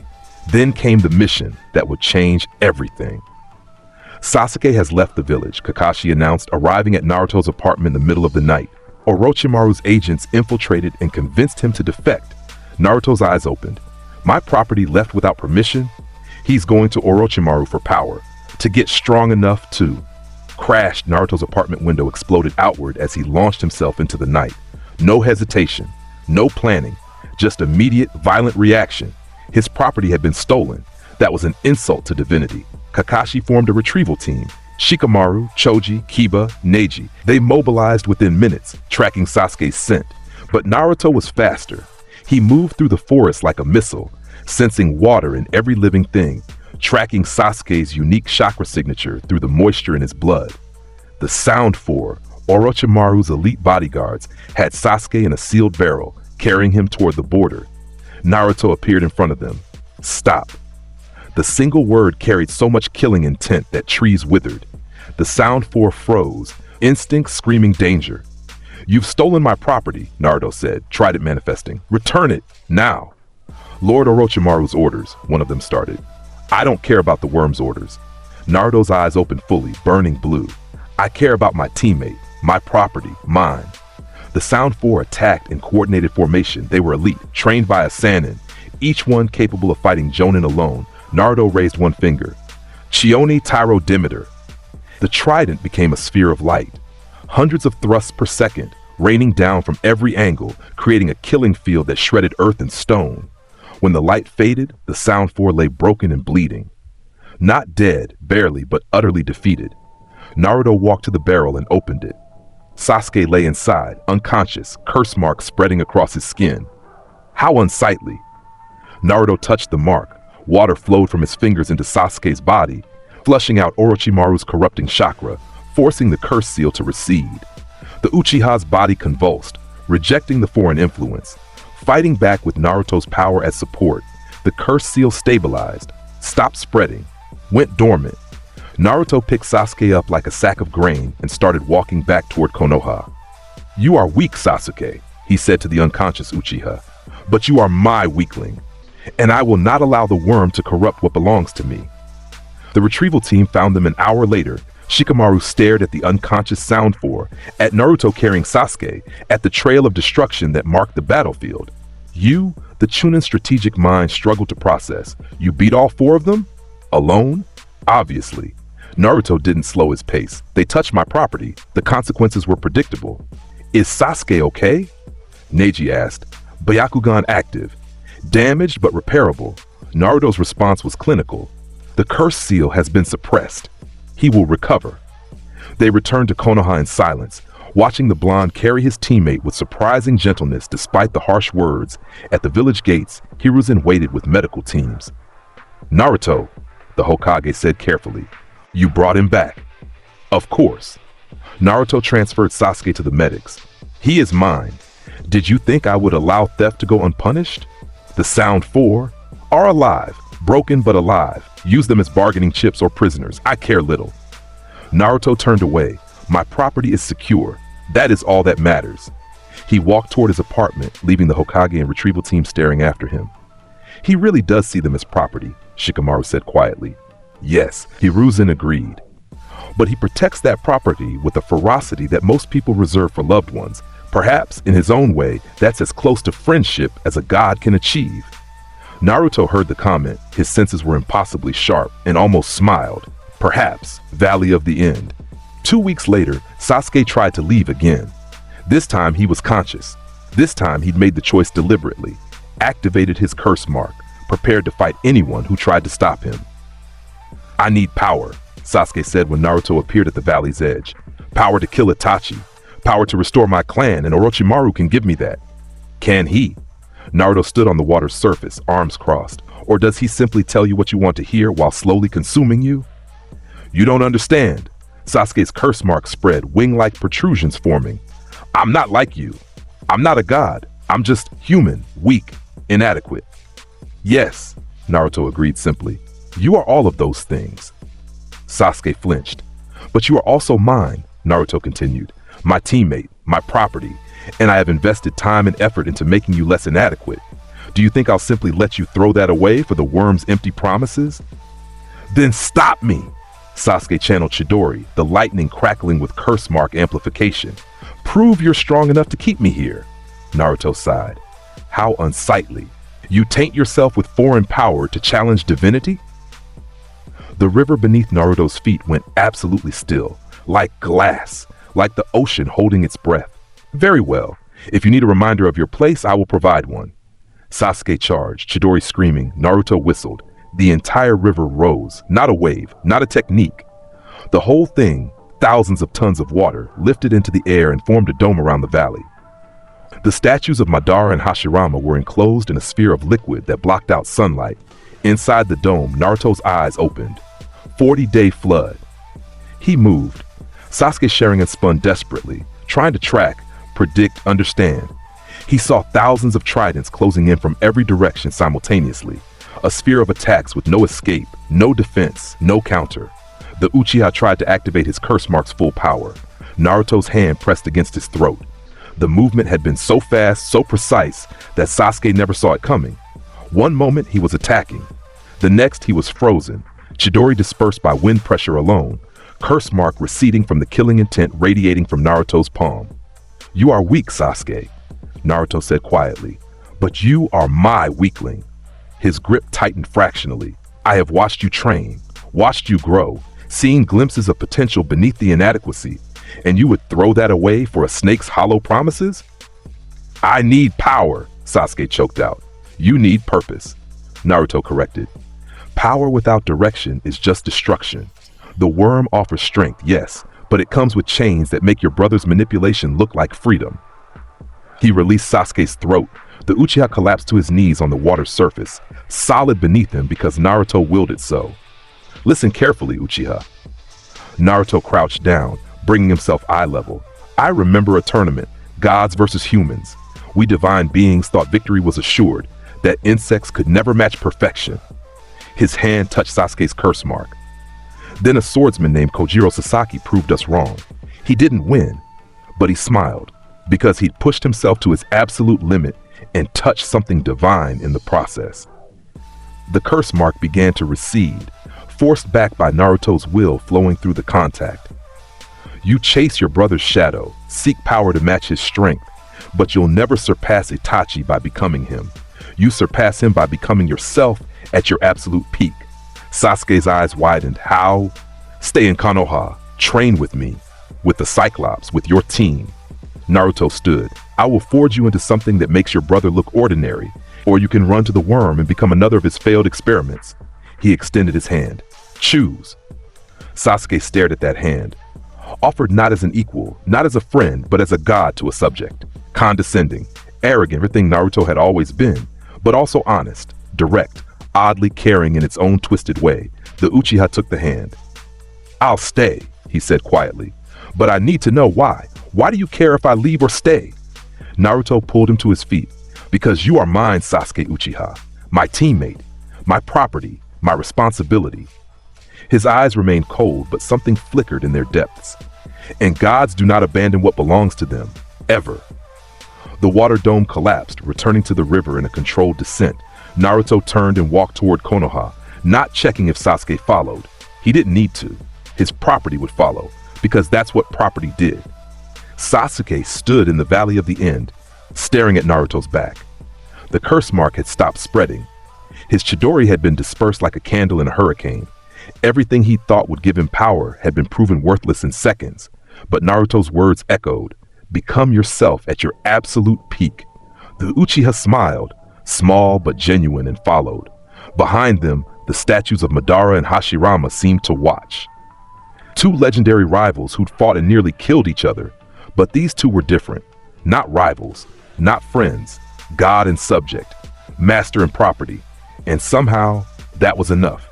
They reached Konoha's gates as the sun set, painting the village in orange and gold.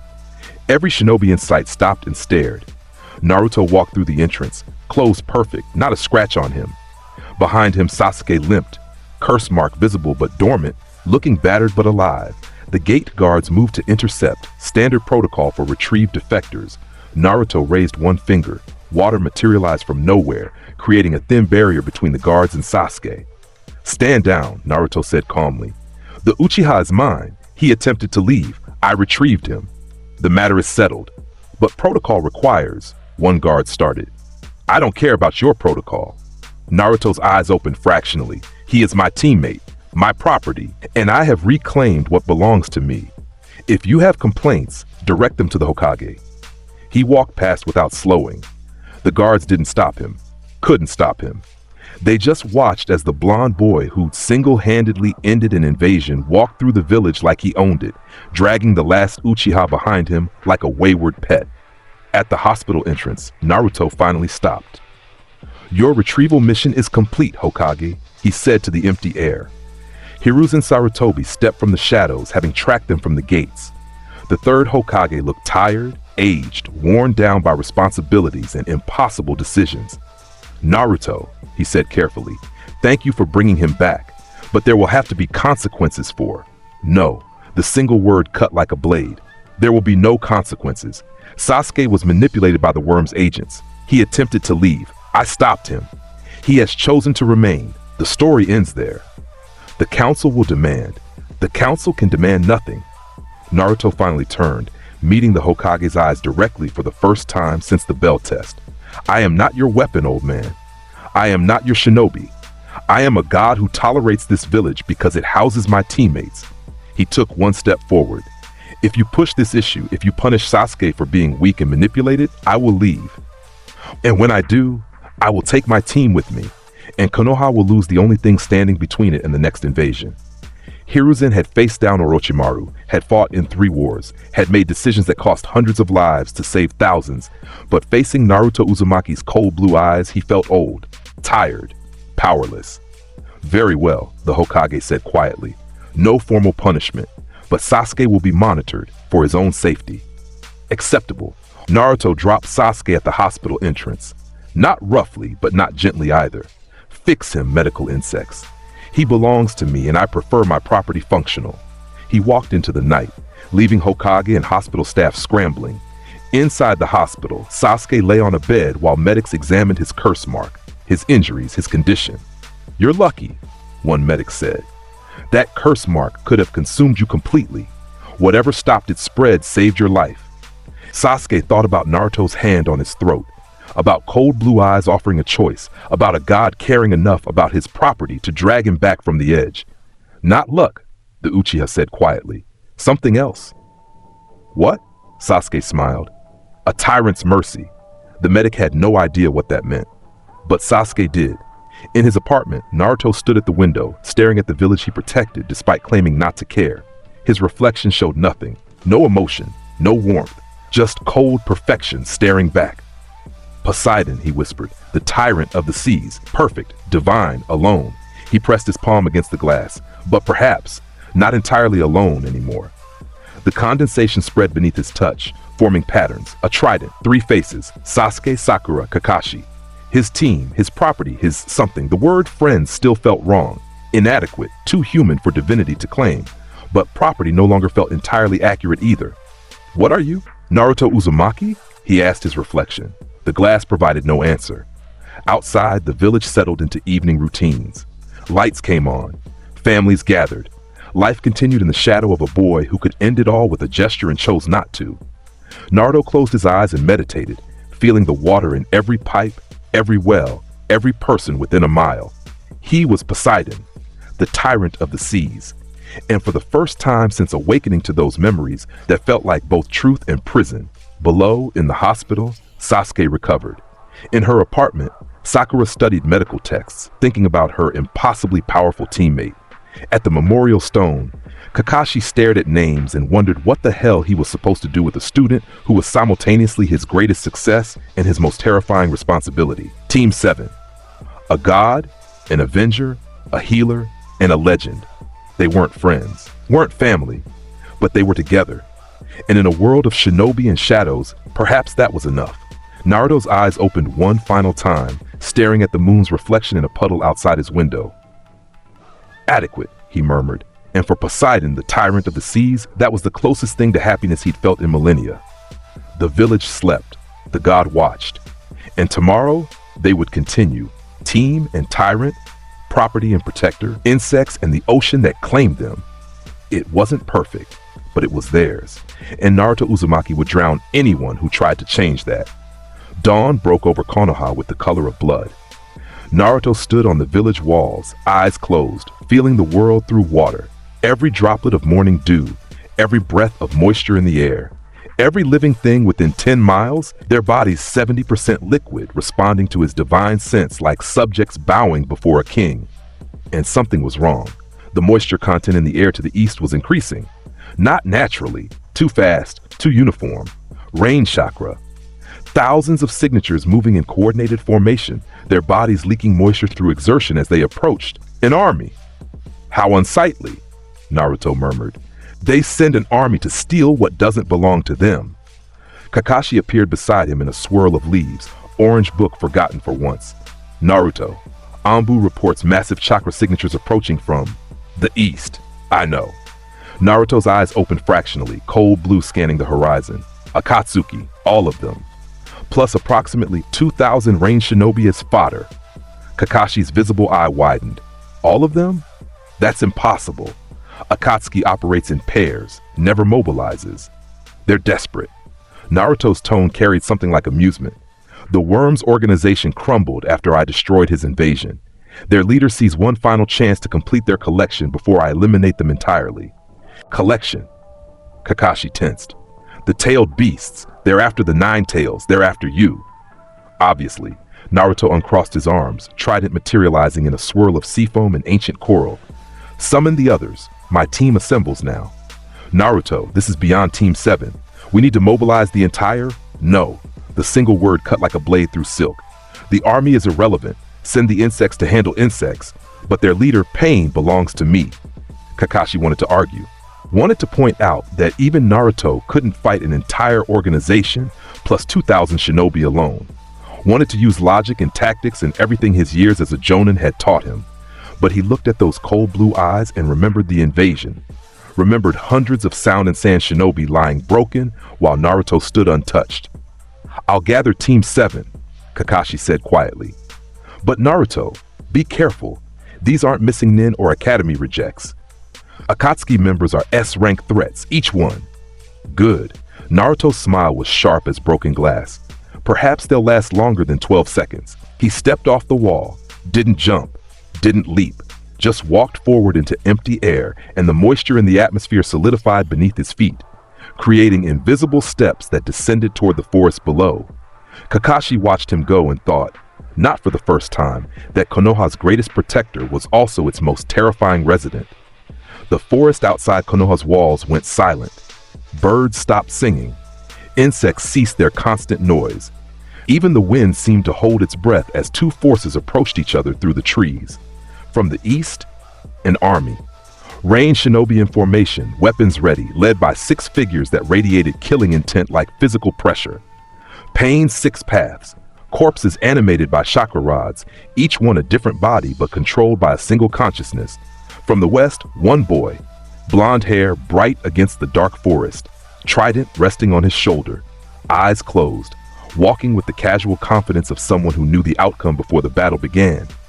They met in a clearing 5 miles from Konoha's gates.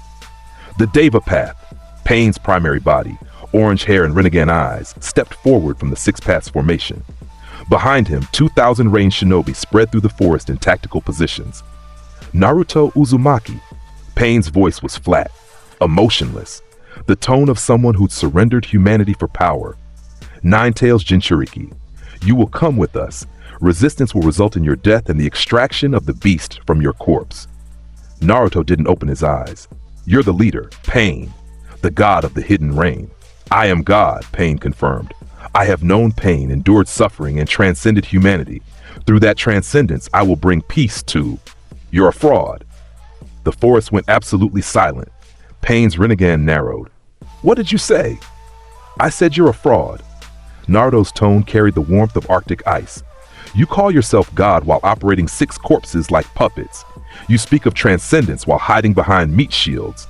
You claim divinity while standing on a foundation of stolen eyes and borrowed power.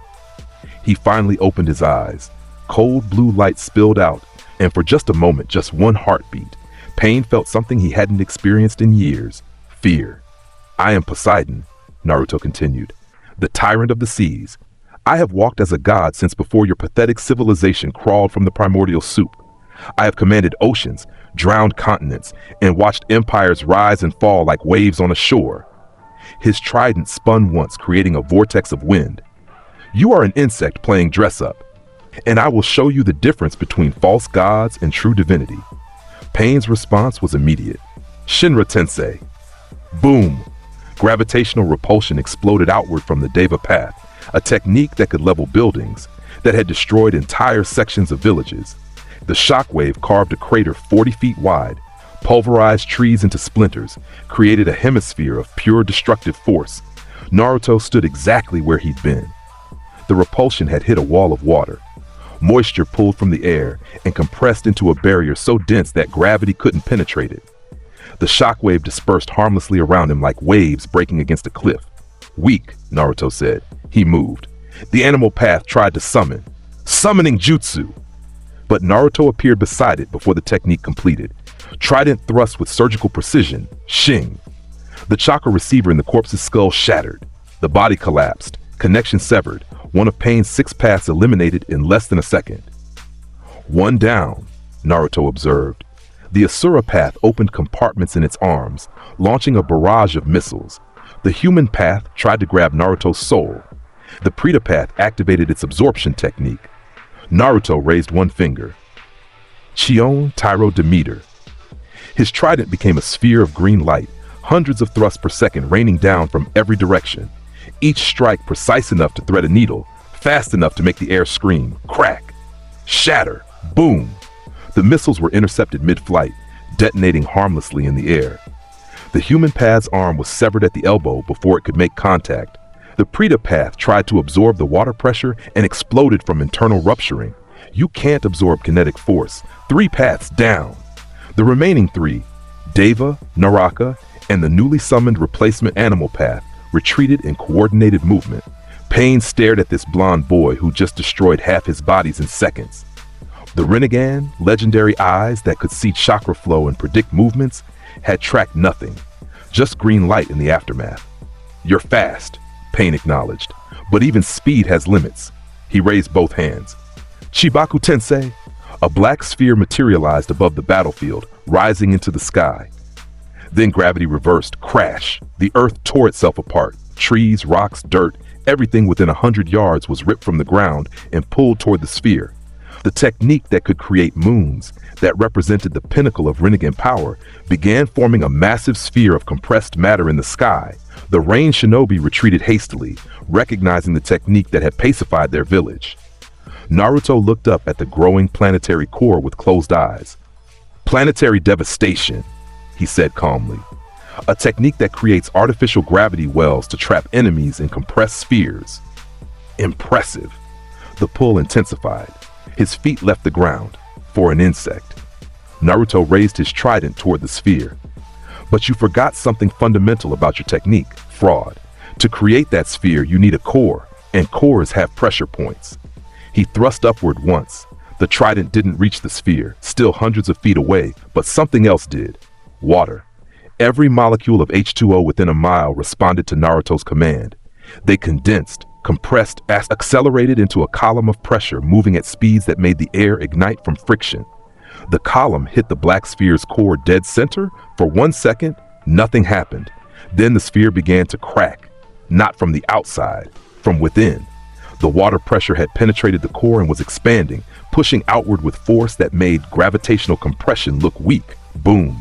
The Chibaku Tensei exploded, not dispersed, not disabled. Exploded like a bomb, raining debris across the forest. The technique Pain had used to pacify nations shattered by pure oceanic pressure applied to its weakest point. Naruto landed softly, water solidifying beneath his feet. Gods who rely on corpses are pathetic compared to those who command nature itself, he said. Pain's Deva path stood in shock. That technique, his ultimate jutsu, the power he'd used to establish godhood, destroyed in seconds. What are you? Pain's voice cracked, emotion bleeding through the practiced detachment for the first time. I told you. Naruto walked forward through falling debris. I am Poseidon, the tyrant of the seas, the perfect god, and you are an insect who dared steal my property. His trident spun. Amphitrite. 40 thrusts simultaneously, from 40 different angles, each one targeting a different chakra receiver in Pain's remaining bodies. The Sharingan couldn't have tracked it. The Byakugan couldn't have seen it. Even the legendary Rinnegan only registered green light before. Shing, shing, shing, shing. All 3 remaining paths collapsed, chakra receivers shattered, connections severed, silence blanketed the forest. Pain's 6 paths lay scattered across the battlefield, broken puppets with severed strings. The army of ranged shinobi watched in horror as their god, their leader, the man who'd brought peace to their village through overwhelming power, was defeated in less than 3 minutes. Naruto stood at the center of the destruction, trident dissolving into mist. "Show yourself," he called to the empty air. "I know you're hiding somewhere, puppet master. Your bodies are broken. Face me yourself or flee like the coward you are." For a long moment, nothing. Then, flash, a new figure appeared at the clearing's edge. Red hair, emaciated body, chakra rods piercing his back, keeping him upright despite crippled legs. And eyes the Rinnegan, but these were original, not stolen, burning with genuine divine power. Nagato, Pain's true body. "You?" Nagato's voice was weak, rasping. "You destroyed the 6 paths like they were nothing. What kind of monster are you?" "Not a monster." Naruto turned, examining Nagato with clinical interest. "A god. There's a difference." He walked closer and Nagato flinched. Actual fear in those legendary eyes. Naruto stopped 10 feet away, head tilted fractionally. "You're dying," he observed. "The Rinnegan is consuming you. Those eyes, they're not yours, are they? Transplanted. Your body is rejecting them slowly, eating itself to fuel power you were never meant to wield." Nagato's hands trembled. "How can you possibly?" "Water sense." Naruto tapped his temple. "Your body is 70% liquid. I can feel every cell, every organ, every weakness. The chakra rods in your spine are suppressing nerve pain.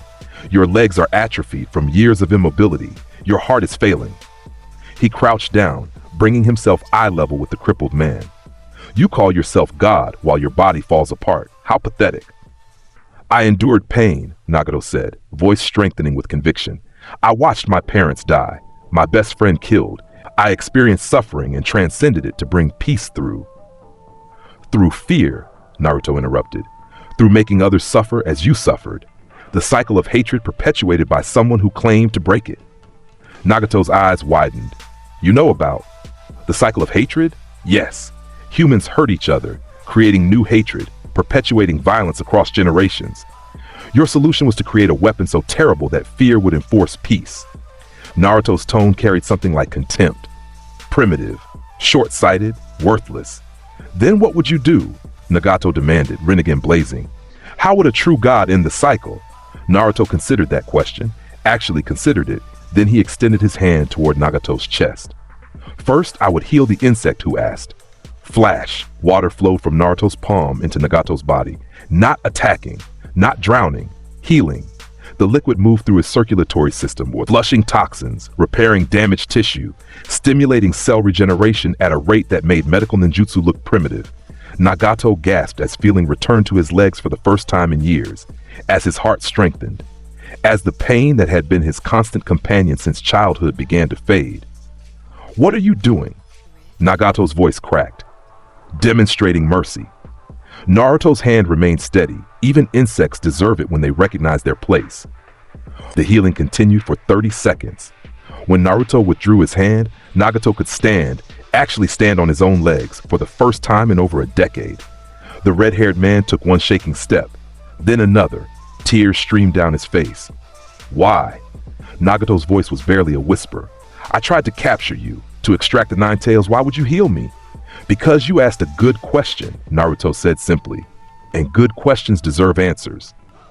He turned to face the remaining ranged shinobi, who watched in stunned silence. "The cycle of hatred exists because humans are weak. You hurt each other out of fear, anger, pain. You pass that suffering down through generations like a curse." Naruto's voice carried across the battlefield. "Your leader tried to break that cycle through fear. But fear is just another form of hatred." He raised one hand, and water began to rise from the ground. Moisture pulled from soil, from air, from the shinobi themselves. "I will end your cycle differently. Not through fear, through understanding." The water formed shapes in the air. Images. Memories pulled from Naruto's own mind and projected through liquid manipulation. The shinobi watched in awe as they saw Poseidon's life. An ancient god ruling Atlantis. Perfect, powerful, alone. watching civilizations rise and fall, unable to connect, unable to care, dying to a human swordsman who smiled because he found perfection in the challenge. Then Naruto's life, a child hated for containing a demon, growing up isolated, awakening to godhood and discovering that ultimate power just made the loneliness worse. Until a team of inadequate insects somehow became precious, the images faded. Hatred is a human problem, Naruto said. I am beyond such things. But my property, my team, lives in your world, so I will end your cycle by removing you from it. He walked toward Nagato, trident manifesting again. The red-haired man didn't flee, didn't fight. Tries just stood with tears streaming down his face, finally understanding the gulf between his artificial godhood and true divinity. Naruto placed the trident's tip against Nagato's forehead, right between the Rinnegan. You sought power to end suffering, Naruto said quietly. But power without wisdom is just destruction. Your Rinnegan gave you strength. I will give you mercy. Flash. Water flowed into Nagato's eyes, not destroying them, but cleansing them. The technique was impossibly delicate, precision beyond anything medical ninjutsu could achieve. Every cell in the Rinnegan was flushed with purified water, the foreign chakra that made them legendary washed away like tide cleaning a beach. When Naruto withdrew, Nagato's eyes were normal. Brown. Human. No. Nagato fell to his knees, hands going to his face. My eyes! The Rinnegan! You! Remove their stolen divinity, Naruto finished. Those eyes were never yours, Nagato. They were Madara Uchiha's implanted in you as a child. Tools to manipulate you into serving his resurrection. The words hit Nagato like physical blows. What? The man who gave you those eyes, who taught you to use them. He wasn't your benefactor. He was using you. Naruto's tone carried absolute certainty. I can see the chakra signatures in your body. The manipulation, the planted suggestions. You were a weapon, Nagato, not a god. Nagato stared at his hands, at the eyes he could no longer see through, and something broke inside him. Then everything I did, the pain I caused, it was all meaningless, Naruto finished. Yes, your philosophy of pain was built on lies. Your divine power was stolen. Your entire identity was a fabrication. He crouched down beside the broken man. But you have a choice now. You can die here, meaningless and manipulated, or you can live and find actual purpose. Nagato looked up with normal brown eyes that somehow seemed more aware than the Rinnegan ever had. What purpose could I possibly have now? I'm just human again. Exactly, Naruto stood. Be human. Feel human emotions. Connect with humans instead of ruling them through fear. That's something I can never do. Perhaps that makes you more capable than I am in some ways. He turned to the Rain Shinobi. Your leader is broken. His power is gone. Your organization is destroyed. You have two choices. Continue fighting a god and die, or return to your village and rebuild without hatred. Choose quickly. The answer came without hesitation. Every Rain Shinobi fell to their knees. Not in surrender. In reverence. They just witnessed true godhood. Power that could destroy them effortlessly, choosing mercy instead. We will return to Rain, their commander said, voice shaking. We will find a new path. Good, Naruto waved dismissively. Leave, and tell every village, every nation, every insect who thinks they can challenge divinity. Tell them what happened here. Tell them the tyrant of the seas protects Konoha. Tell them to stay away. The Rain forces retreated in orderly formation, carrying their wounded, leaving their broken god behind. Nagato remained on his knees, staring at nothing. What do I do now? He whispered. Naruto paused, considering. You wanted to end the cycle of hatred. Do it properly. Go back to Rain. Rebuild. Show them that peace comes from connection, not fear. Be the human I can never be. He started walking toward Konoha. And Nagato? Yes, if you ever threaten my property again, I will drown you. Slowly. Understood? Understood. Nagato actually smiled, broken but genuine. Thank you, God.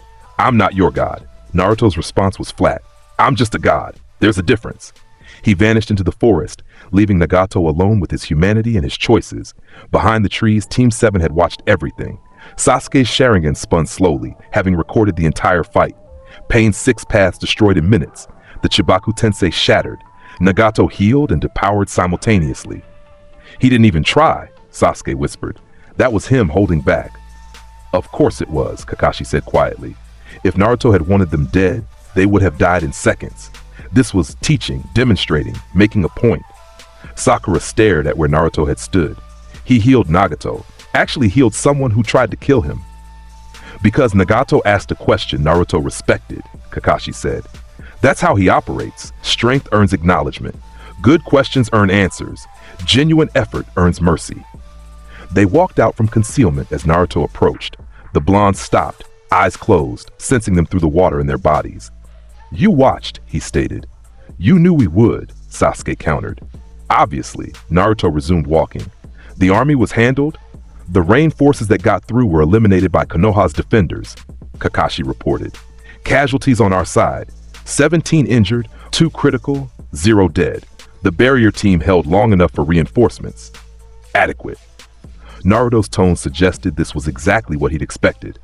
My property remains intact. The village wants to thank you, Sakura said carefully. The Hokage is calling for a ceremony to honor. No, the word was final. I didn't protect the village for gratitude. I protected my property because it belongs to me. The insects can celebrate without me. He continued toward Konoha's gates without waiting for response. Sasuke watched him walk away and made a decision. Naruto, wait. The blonde stopped, didn't turn around, but stopped. My brother's in the village, Sasuke said. Itachi, he arrived during the battle, wants to meet me outside the gates. Naruto's eyes opened fractionally. I know, he said simply. I sensed him 20 minutes ago. His chakra signature is unusual, corrupted by disease. He's dying. The words hit Sasuke like a physical blow. What? Terminal illness. Some form of degenerative chakra disorder eating his lungs. He has days at most, perhaps hours. Naruto turned slightly, cold blue eyes meeting the Sharingan. He came to die fighting you, Uchiha, to give you the power you've been chasing. Sasuke's hands clenched into fists. You're saying my brother, the man who murdered my entire clan, is dying? And he wants to give me power? I'm saying he's been dying for years and finally decided to complete whatever plan he's been working toward. Naruto walked back to Sasuke. The question is whether you want to face him alone or with backup. Sasuke's voice cracked. I've been training for this moment since I was 7 years old. Since the night he killed everyone I loved, I have to face him alone. No. Kakashi stepped forward. Sasuke, if Itachi is as strong as the reports say, I said alone. Sasuke's Sharingan blazed. This is my fight, my revenge, my closure, Naruto interrupted. Not revenge. Revenge is pointless. But closure, that has value. He raised one hand and water began to form a dome around the clearing ahead. I will create a barrier. Fight your brother inside it. Win, lose, die. I don't care which, but you will face him without interference. Sasuke's eyes widened. You're helping me? I'm maintaining my property, Naruto corrected. Your obsession with your brother has been weighing you down for months. Either resolve it or die trying. Either outcome serves my interests. The water dome completed, a sphere 50 feet in diameter made of crystalline liquid that nothing could penetrate without Naruto's permission. Inside the dome, a figure appeared. Itachi Uchiha.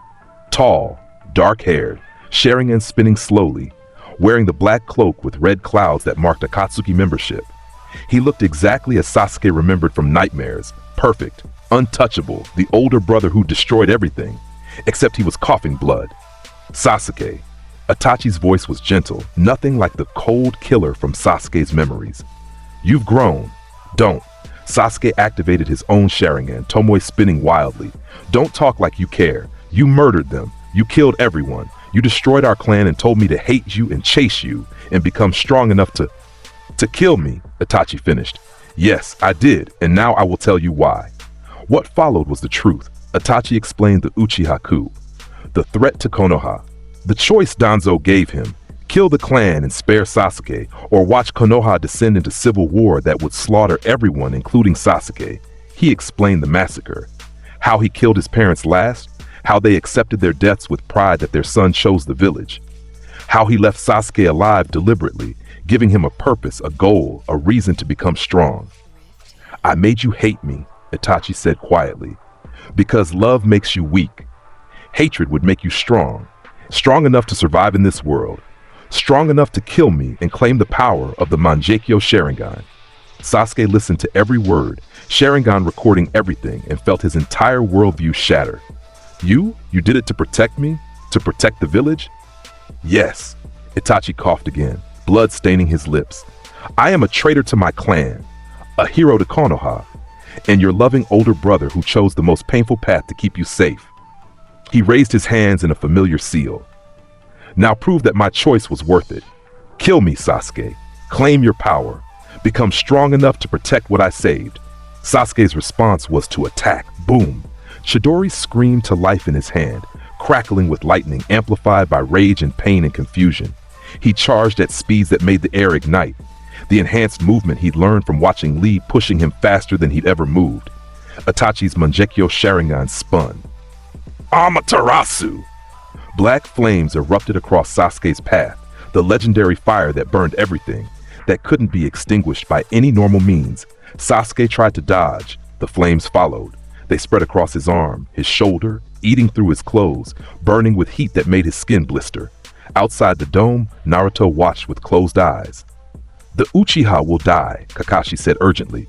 Those flames are. Not my concern yet, Naruto interrupted. He asked to face his brother alone. I will honor that request until he proves incapable. Inside the dome, Sasuke screamed, not from pain. The Chidori's lightning was disrupting the flames, keeping them from spreading, but from pure emotional agony. You loved me. Sasuke's voice cracked. You killed everyone to protect me, and now you want me to kill you? Yes. Itachi's response was gentle, even as he launched more Amaterasu. Because my illness will kill me in days regardless. Better that you claim the power from my death than die with me uselessly. The black flames converged, creating a sphere of fire around Sasuke with no escape. The Uchiha fell to his knees, Chidori dispersing, accepting death. Then he thought about Naruto's words from weeks ago.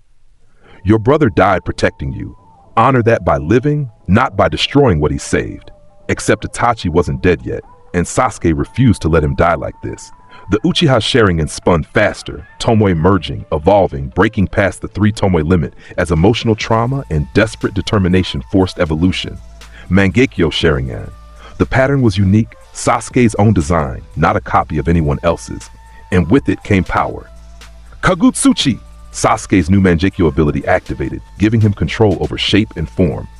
The Amaterasu flames, Itachi's flames, bent to Sasuke's will. He shaped them, compressed them, turned them from a killing sphere into a weapon. A blade of black fire formed in his hand. Itachi's eyes widened. You achieved Mangekyo without killing me? Because my goal isn't to kill you, Sasuke said, voice steady despite tears streaming down his face. My goal is to understand you, to accept what you did, and to prove that your sacrifice meant something. He charged again, black flame blade meeting Itachi's kunai. The fight that followed was poetry. 2 Mangekyo Sharingan users, techniques colliding with devastating force. Itachi's Tsukuyomi Genjutsu shattered by Sasuke's evolved perception. Sasuke's Chidori deflected by Itachi's Susanoo manifesting, a red skeletal warrior forming around the older brother. They fought for 5 minutes that felt like hours. And slowly Itachi began to smile. You've grown strong, he said, coughing blood. Stronger than I dreamed possible. I had help, Sasuke admitted between clashes. A teammate who's impossibly strong, who treats me like property, but somehow makes me want to become better. He broke through Susanoo's defense with a perfectly placed Chidori, shattering the ribcage. I learned that strength isn't just about power. It's about precision, efficiency, understanding your opponent and exploiting their weaknesses. Itachi's Susanoo reformed, but weaker now, the disease eating his chakra reserves. Your teammate sounds unusual. He's a god, Sasuke said simply, literally, and he's watching this fight right now, making sure I don't die while giving me the space to face you properly. Another clash, another exchange. Itachi's movements were slowing, his breathing labored. I'm glad, Itachi said quietly, that you found someone worth protecting, someone who protects you in return. He coughed violently, collapsing to one knee. Finish it, Sasuke. My time is done. Claim your power and no. Sasuke deactivated his Chidori, standing over his brother. I won't kill you. Won't give you that satisfaction. If you want to die, do it on your own. I'm done dancing to your plan. Itachi stared up in shock. But the Mangekyo requires. I already awakened it. Through understanding, not murder. Sasuke's Sharingan met Itachi's. You tried to make me hate you, but I can't. Not now that I know the truth. You're my brother, my family, the last person who actually loved me before Naruto claimed me as property. He extended his hand.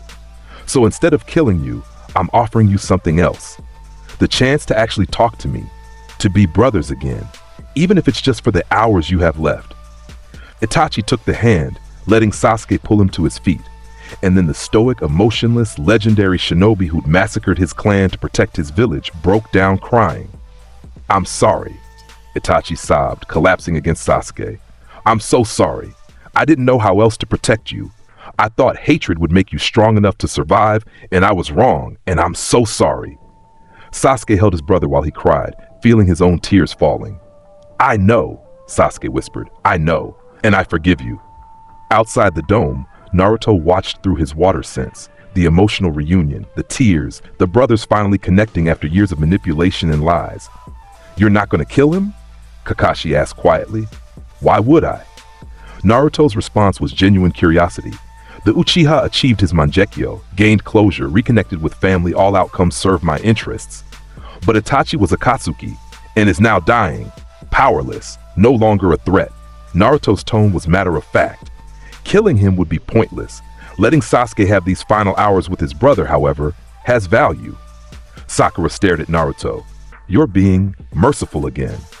I'm being efficient, Naruto corrected. Mercy is a side effect of good decision-making. He dissolved the water dome, letting it fall back to the earth in gentle rain. Inside, Itachi leaned against a tree, breathing labored, Sasuke sitting beside him. Thank you, Itachi said to Naruto as the blonde approached. For giving us this space. For whatever you are to my brother, thank you for keeping him safe. Naruto studied Itachi with clinical interest. You're dying. Blood disease complicated by chakra exhaustion. You have perhaps 3 hours remaining. I know, Itachi smiled sadly.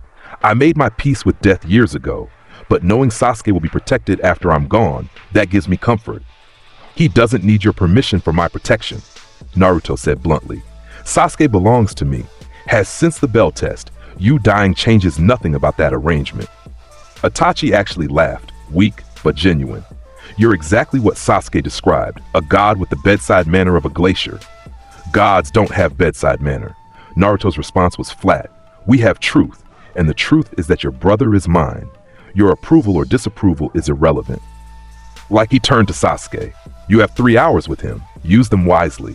When he dies, we return to the village and resume training. Your Mangekyo requires mastery. Sasuke nodded, understanding. Thank you. For all of this. I didn't do it for gratitude, Naruto said. I did it because you're my property and needed closure. Don't read more into it than exists. But as he walked away with Kakashi and Sakura, leaving the brothers alone, Sakura could have sworn she saw the smallest smile on Naruto's face. You're getting soft, she teased quietly. I'm being practical, Naruto corrected. A Sasuke with closure is more useful than a Sasuke obsessed with revenge. Everything I do serves efficiency. Keep telling yourself that, Sakura said. Naruto didn't respond. Because maybe, just maybe, she was right. 3 hours later, Itachi Uchiha died peacefully under a tree, holding his brother's hand, finally free from the burden of his choices. Sasuke cried. Naruto stood guard 20 feet away, ensuring no one disturbed the moment. And when Sasuke finally stood, eyes red from tears, Mangekyo Sharingan still active, Naruto walked over and placed one hand on his shoulder. Your brother protected you at terrible cost, Naruto said quietly. Honor that by living fully, by becoming strong enough that his sacrifice meant something. Sasuke met those cold blue eyes and nodded. I will, I promise. Good. Naruto removed his hand. Now we return to Konoha. You have 3 days to mourn. Then training resumes. Your Mangekyo is powerful but unstable. We will fix that. We? Sasuke's voice cracked slightly. You're going to train me personally? Obviously, and you're my property. I refuse to let you remain inadequate when you have potential for adequacy. It was the closest thing to a compliment Naruto had ever given. Sasuke smiled through tears. Thank you. Stop thanking me. It's unsightly. Naruto started walking. Come, your brother deserves a proper burial. We will arrange it. They returned to Konoha in silence, Sasuke carrying Itachi's body, Naruto ensuring nothing disturbed them. At the village gates, they were met by Hiruzen Sarutobi. The Hokage took one look at Itachi's corpse and sighed. The truth is going to cause complications. Then don't reveal it, Naruto said simply. Tell the village Itachi died fighting Sasuke, that the last Uchiha claimed revenge. Let the lie stand. But the truth serves no purpose except complication. Naruto's tone brooked no argument. Itachi chose to die as a traitor so Sasuke could be a hero. Honor that choice. Bury the body quietly. Let the story end. Hiruzen stared at this 12-year-old giving orders to the Hokage and realized, not for the first time, that Naruto's logic was often more sound than it should be. Very well, the Hokage said quietly. Itachi Uchiha died in combat with his brother. That is the official story. Sasuke, I'm sorry for your loss. Don't be, Sasuke said, voice steady despite tears. He died the way he wanted. Protecting me one last time, that's enough. They buried Itachi in a hidden location known only to Sasuke, Naruto, and the Hokage. No ceremony, no mourners, just a grave marker and silence. Sasuke stood over the grave for hours, Mangekyo sharing inactive, burning the location into memory. Naruto waited patiently, standing guard. Finally, as the sun set, Sasuke turned away. I'm ready, he said. For what? Naruto asked. To become strong enough that his sacrifice mattered. To master this Mangekyo, to become... Sasuke paused. To become worthy of being your property. Naruto's eyes opened fractionally. You already are, Uchiha. The question is whether you'll become more than adequate, and that remains to be seen. They walked back to Konoha together, the god and his grieving subject, as the sun painted the sky blood red. Behind them, Itachi's grave stood silent, finally at peace. The next 3 weeks passed in brutal training. Naruto pushed Sasuke harder than ever before, forcing the Uchiha to master his Mangekyo before the power consumed his vision. They trained from dawn until midnight, taking only brief breaks for food and rest. Sasuke's Mangekyo abilities developed rapidly. Kagutsuchi for flame manipulation, a defensive technique called blaze release that turned Amaterasu into shields, and the beginnings of his own Susanoo, but something was building beneath the surface. Rage. Not at Itachi. Sasuke had made peace with his brother. But at Konoha, at Danzo, at the village that had forced Itachi to make such a terrible choice, on the 21st day after Itachi's death, Sasuke snapped. I'm going to destroy Konoha, he announced during training. Naruto didn't even pause his kata. Why? Because they forced my brother to kill our clan. Because Danzo manipulated him into choosing between village and family. Yes, I know. Naruto completed his movement and turned. And you think destroying Konoha honors Itachi's choice? It's justice. Sasuke's Mangekyo spun wildly. The village took everything from me, my family, my clan, my brother's sanity. Your brother chose the village, Naruto interrupted coldly. Chose to save it at terrible cost. And you want to destroy what he died protecting? That's not justice, Uchiha. That's just stupid. Sasuke's hands ignited with Chidori, lightning crackling with Mangekyo enhanced power. Don't call me stupid. You don't understand what I've lost. No? Naruto's eyes opened fully, cold blue light spilling out. I remember Atlantis, an entire civilization of subjects who worshipped me. Then I remember watching that civilization fall, drowning beneath waves, because I couldn't be bothered to save insects I didn't care about. He walked toward Sasuke. I understand loss, Uchiha. I've lost more than you can comprehend. The difference is that I learned from it. Learned what? Sasuke's voice cracked. That power makes you untouchable? That gods don't feel pain? No. Naruto stopped 1 foot away. I learned that destroying things in anger is easy. Protecting things despite pain is hard. And your brother chose the hard path. Will you dishonor that by choosing the easy one? Sasuke's Chidori faltered. I need to hurt someone. Something. I need to make them pay for. Then hurt me, Naruto said simply. Sasuke's eyes widened. What? You want to destroy Konoha. I won't allow that. So fight me instead. Channel your rage that can actually withstand it. Naruto manifested his trident. Attack with everything you have. Amaterasu, Susanoo, Chidori, all of it. And when you're exhausted, we'll talk about what comes next. For one heartbeat, Sasuke hesitated. Then he attacked. Amaterasu! Black flames erupted across the training ground, spreading in waves that would consume everything organic. The legendary fire that burned for 7 days and nights, that couldn't be extinguished by any normal means. Naruto raised one finger. The flames hit water and stopped. Not extinguished. You can't extinguish Amaterasu, but contained. Naruto had pulled every molecule of oxygen from the water molecules, creating a vacuum that the flames couldn't cross. Clever, Naruto observed, but inadequate. Sasuke channeled more power. Susanoo, his skeletal warrior manifested, ribs forming first, then arms, then a skull, growing larger with each second. The purple chakra struck towered over the training ground, 30 feet tall and radiating malevolent energy. Naruto looked up at it with closed eyes. Impressive for an insect. He manifested his own form. Water rose from the ground, from the air, from every source within a mile. It condensed and shaped itself, creating a construct that dwarfed Susanoo, 100 feet tall, Poseidon's ancient form. A massive warrior made entirely of compressed water, features carved from liquid pressure so dense it appeared solid. The construct held a trident proportional to its size, each tine as long as a building. Sasuke stared up in horror. This, Naruto's voice echoed from the construct's mouth, is divine power, not borrowed, not stolen, mine. The water construct moved. One swing of the massive trident, boom! Susanoo's arm shattered like glass, the chakra construct unable to withstand the sheer kinetic force. Sasuke screamed as feedback pain shot through his body. Damage to Susanoo reflected in the user. Again, Naruto commanded. Sasuke reformed Susanoo desperately, adding layers, creating the second stage with muscle tissue forming over the bones. The water construct thrust its trident. Crack! Susanoo's ribcage splintered. Massive holes punched through the chakra construct by pressure that could crush submarines. Again. Sasuke pushed harder, evolving Susanoo to its third stage. Full humanoid form with armor plates and weapons. The purple warrior drew a bow made of chakra, firing arrows enhanced with Amaterasu flames. The water construct caught the arrows. Just caught them. Compressed water around each projectile, suffocating the flames, turning legendary fire into harmless embers. Then it moved forward. Crash!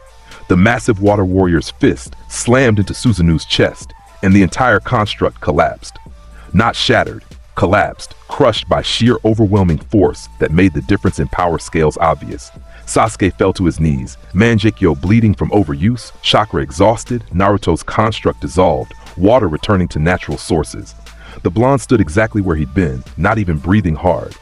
"Are you done?" Naruto asked calmly. Sasuke coughed blood. "I can't beat you, can't even touch you. I'm worthless, weak. My brother died for nothing because I'm strong enough to awaken Mangekyō without murder," Naruto interrupted. "Skilled enough to master Susanoo in 3 weeks. Dedicated enough to train until your body breaks. That's not worthless, Uchiha. That's progress." He crouched down beside Sasuke.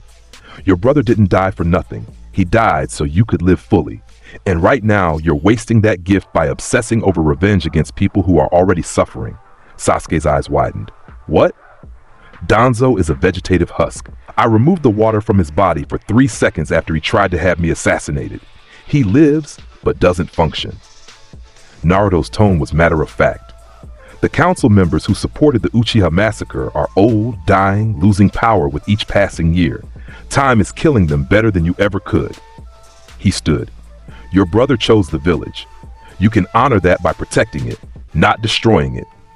Show that the Uchiha clan's final legacy is strength tempered by wisdom, not rage." Sasuke stared at the ground, tears mixing with blood from his overused Mangekyō. "I don't know if I can do that." "Then learn." Naruto extended his hand. "I will teach you, because you are mine, Sasuke Uchiha. My teammate, my property, and I refuse to let you waste potential on pointless revenge."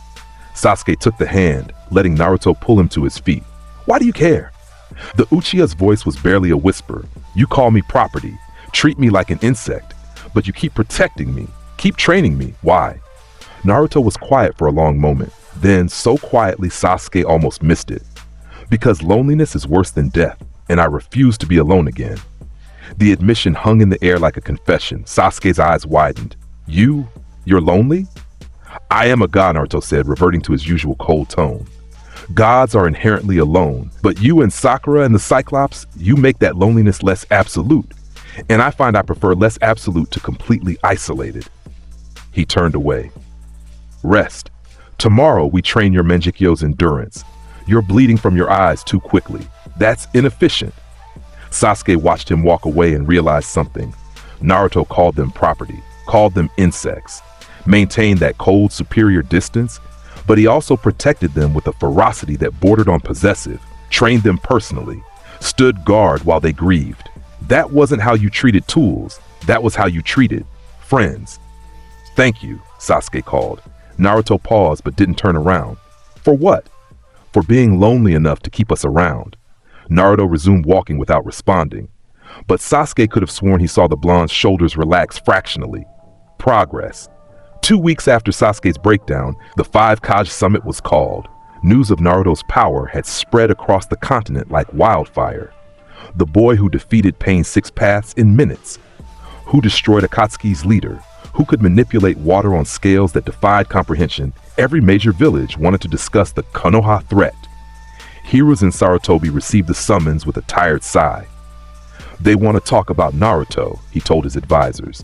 Specifically, about whether Konoha is developing a weapon that threatens the balance of power.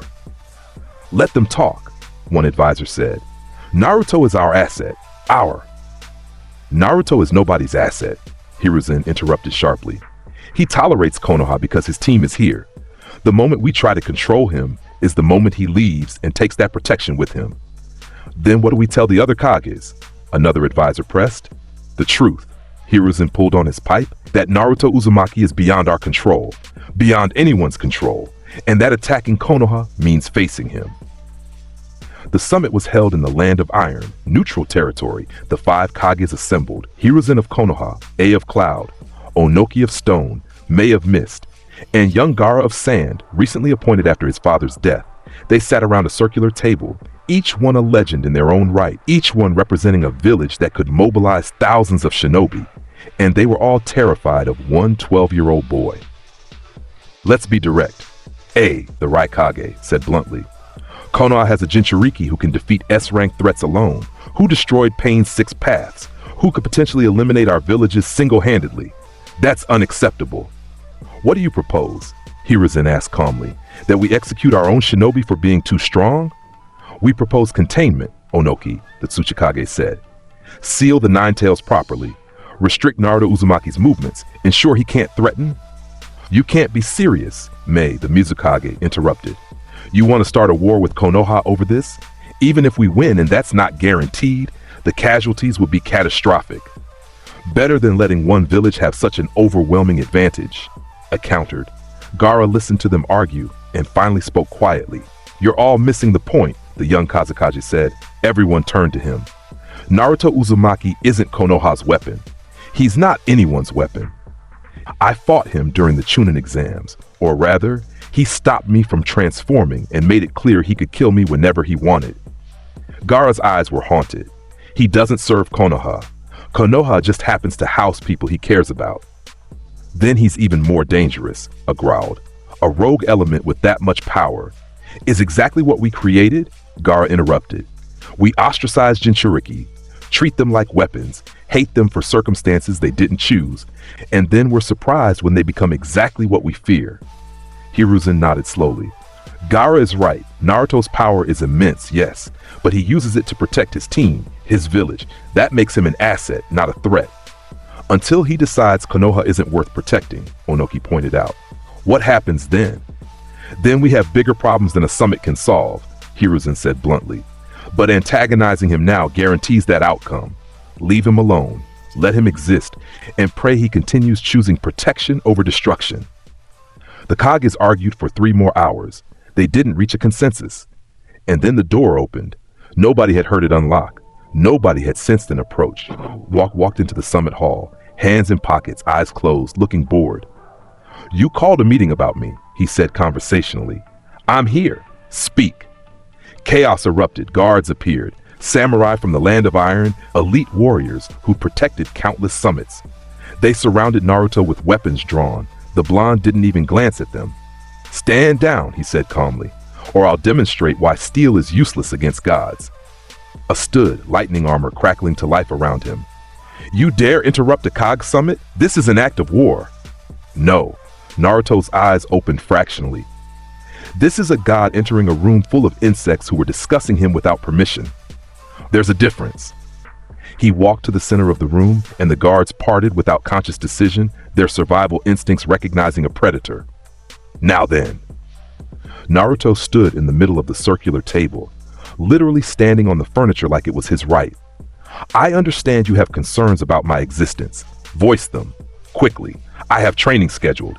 Get down from there. A roared. Make me. Naruto challenged. The Raikage moved. Lightning armor at full power gave him speed that rivaled the yellow flash. He crossed the room in a blink, fist crackling with enough energy to pulverize steel, aimed directly at Naruto's chest. Naruto caught the punch one-handed. A's eyes widened as his fist stopped dead, the lightning armor crackling uselessly against Naruto's palm.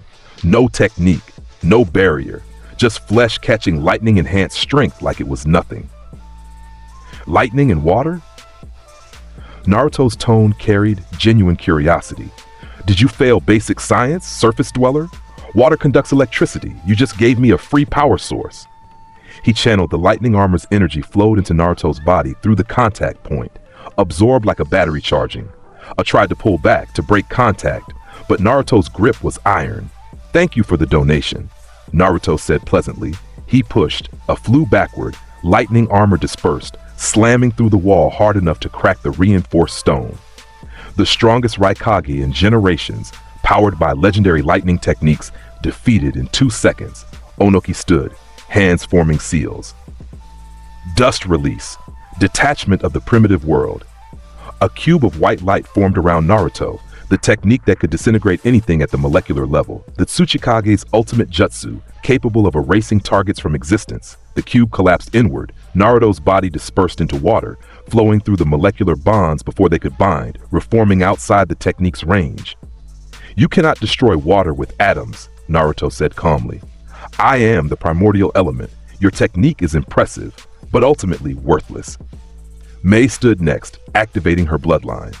Water release, water dragon jutsu. A massive dragon formed from the moisture in the air, serpentine and beautiful, moving with speed that could overwhelm Jonin. Naruto looked at it. The dragon stopped mid-lunge. You're the Mizukage, Naruto observed. Master of water techniques, and you thought you could use my element against me? He gestured lazily.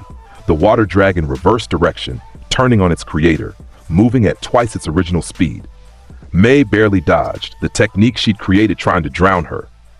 How? Mei's eyes were wide with shock. I am Poseidon, Naruto said simply. Every drop of water in this building answers to me. Your techniques, your jutsu, even the water in your body, all mine to command. He raised one hand, and Mei gasped as the moisture in her cells began to move against her will. Not enough to harm, but enough to make the point crystal clear. Naruto released the control, letting her collapse. 3 Kages, he said, turning to Hiruzen and Gaara. 3 techniques, 3 failures. Does anyone else want to test themselves against divinity? Silence blanketed the room. The samurai guards didn't move. The Kages didn't speak. Even A, pulling himself from the rubble, stayed quiet. Good. Naruto hopped down from the table. Now that we've established the power dynamic, let me make something clear. He walked to the center of the room, addressing all 5 cages simultaneously. I am not a threat to your nations. I am a god who tolerates your existence. Konoha houses my team, my property, my comrades, call them what you will. As long as that remains true, I protect Konoha. As long as I protect Konoha, your villages can coexist with mine peacefully. His eyes opened fully, cold blue light that made the Kages flinch. But if you threaten Konoha, if you attack my property, if you try to harm what's mine, I will drown your villages. Not metaphorically, literally. I will pull every ocean, every river, every drop of water within 100 miles and crush your civilizations beneath pressure that makes the tailed beasts look gentle. He let that sink in. The only reason your villages still stand is because destroying them bores me. You're insects. Beneath my notice, irrelevant to my interests. Remember that. Naruto turned toward the door. And one more thing. He paused. If I hear of another summit called to discuss me without invitation, I will attend the next one uninvited as well, and I won't be as polite. He walked out, leaving the 5 Kages sitting in stunned silence. Nobody tried to stop him. Nobody spoke for a full minute. Finally, Gaara broke the silence. I told you, he's not Konoha's weapon. He's just himself, and that's more terrifying than any village could create. Onoki rubbed his back, aged bones aching from the demonstration. Motion to never antagonize Naruto Uzumaki. All in favor? 4 hands rose, everyone except Hiruzen, who didn't need to vote. Unanimous, the Tsuchikage said weakly. We leave Konoha's god alone. Meeting adjourned. The Kages dispersed, each one returning to their village with a story that would become legend. The boy who walked into the Five Kage summit and made them all look like children. The god who tolerated their existence and gave them a chance to live peacefully. The tyrant of the seas, who could end their civilizations with a gesture and chose not to out of sheer boredom. Hiruzen returned to Konoha and found Naruto training Sasuke, acting like nothing had happened. No, you interrupted the summit, the Hokage said. They were discussing me. I had a right to attend. Naruto didn't pause his kata. Besides, it was educational. Now they understand the hierarchy. You humiliated 4 Kages in front of their guards and each other. The political fallout will be non-existent, Naruto interrupted. Because they're too terrified to retaliate. I solved your political problem, old man. You're welcome. Hiruzen wanted to argue, wanted to explain diplomacy, consequences, the delicate balance of international relations. But Naruto was right. The summit had been called to discuss Konoha as a threat. Naruto had proven that the real threat was him personally, not his village. That attacking Konoha meant facing him. That coexistence was the only viable option. You're going to start a war one day, Hiruzen said tiredly. No. Naruto's response was certain. I'm going to prevent them, because starting a war means engaging with insects, and I have better things to do. The Hokage left, shaking his head, wondering how a 12-year-old had somehow become the most politically powerful entity in the continent. Behind him, Sasuke watched Naruto with quiet amazement. You really went to the Five Kage summit? Obviously, they were discussing me. Naruto resumed his kata. Also, the Raikage's lightning armor is poorly designed. Too much flash, not enough substance. You could defeat him with proper technique application. Sasuke activated his Manjikyo, studying Naruto's movements. Teach me, he said. I am teaching you. You're just too inadequate to understand yet. But Naruto's tone carried something almost like approval. Keep training. You're progressing from worthless to merely inadequate. That's improvement. Sasuke smiled. Coming from Naruto, that was practically glowing praise.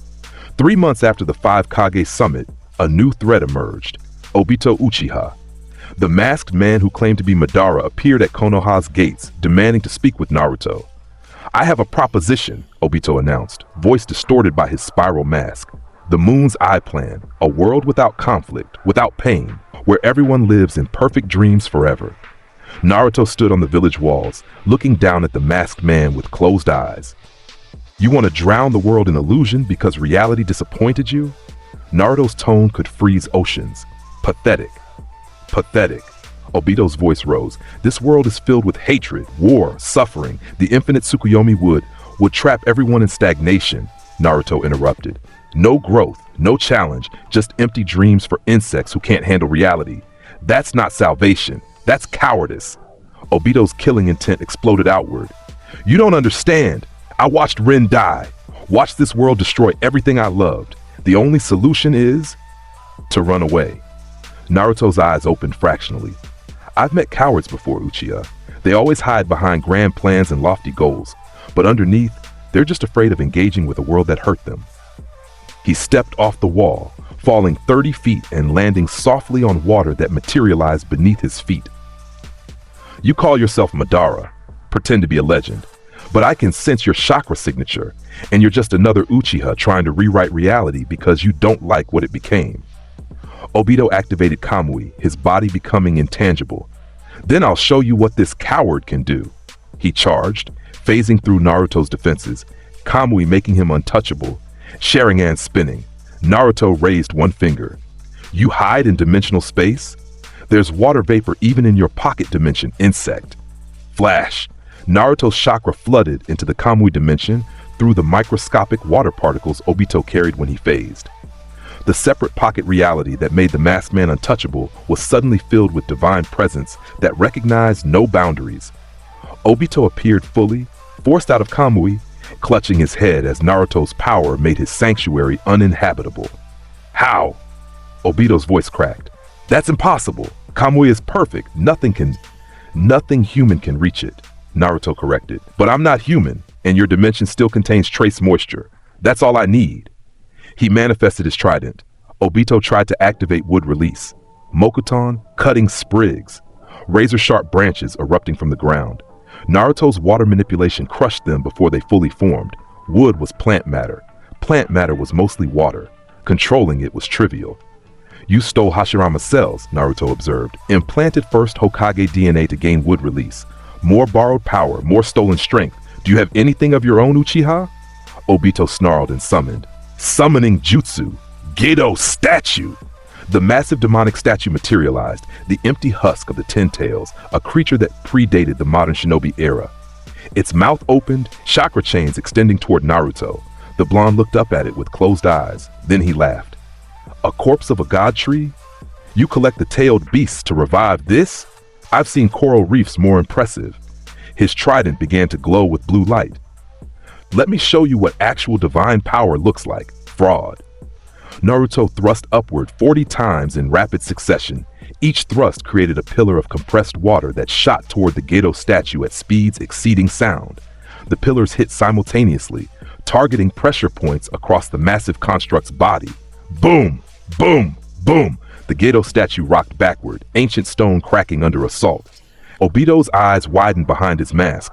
That statue could withstand tailed beast bombs, could endure techniques that leveled mountains. Naruto was denting it with water. Impossible, Obito whispered. For you. Naruto raised his trident overhead. For a god? Trivial. 40-day flood. The technique name echoed across the battlefield. Every water source within 5 miles responded. Rivers reversed course, lakes emptied. Even the moisture in the air condensed into visible streams, all of it flowing toward Naruto as the epicenter. The water formed a sphere around the Gedo statue. Not outside, inside. Naruto had filled its hollow interior with liquid pressure that built and built and built until, crack, the Gedo statue's connection to Obito severed, chakra chains snapping as internal pressure destroyed the binding technique. The massive construct collapsed, falling backward with an impact that shook the earth. Obito stared in horror. His plan, his entire plan to collect the tailed beasts, revive the Ten Tails, cast the infinite Tsukuyomi, required the Gedo statue, and Naruto had just made it unusable. No, Obito formed desperate hand seals. I'll revive Madara early, use Rinne Rebirth to... Naruto appeared in front of him, moving so fast the Sharingan saw only a blur. No, the blonde said calmly, you don't get to revive your better. Face me yourself, coward. His hand shot out, grabbing Obito's mask, crushing it with grip strength alone. The mask shattered, revealing a scarred face beneath, half normal, half covered in burn tissue. The remnants of a boy who'd been crushed by rocks and rebuilt by a mad legend. Obito Uchiha, Naruto said, reading the face through his water sense. So young, so damaged, and so utterly worthless. Obito tried to activate Kamui again. Naruto's other hand touched his chest, and water flowed into Obito's body through the contact point. Not attacking, paralyzing. Every cell in the Uchiha's form locked in place by divine will controlling the liquid in his tissues. You wanted to change the world, Naruto continued, voice cold as the deep ocean. But change requires strength, not hiding. You have neither. He pulled back one hand, then thrust forward. Crash.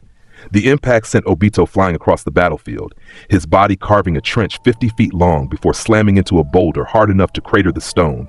Naruto walked toward him casually, trident dissolving.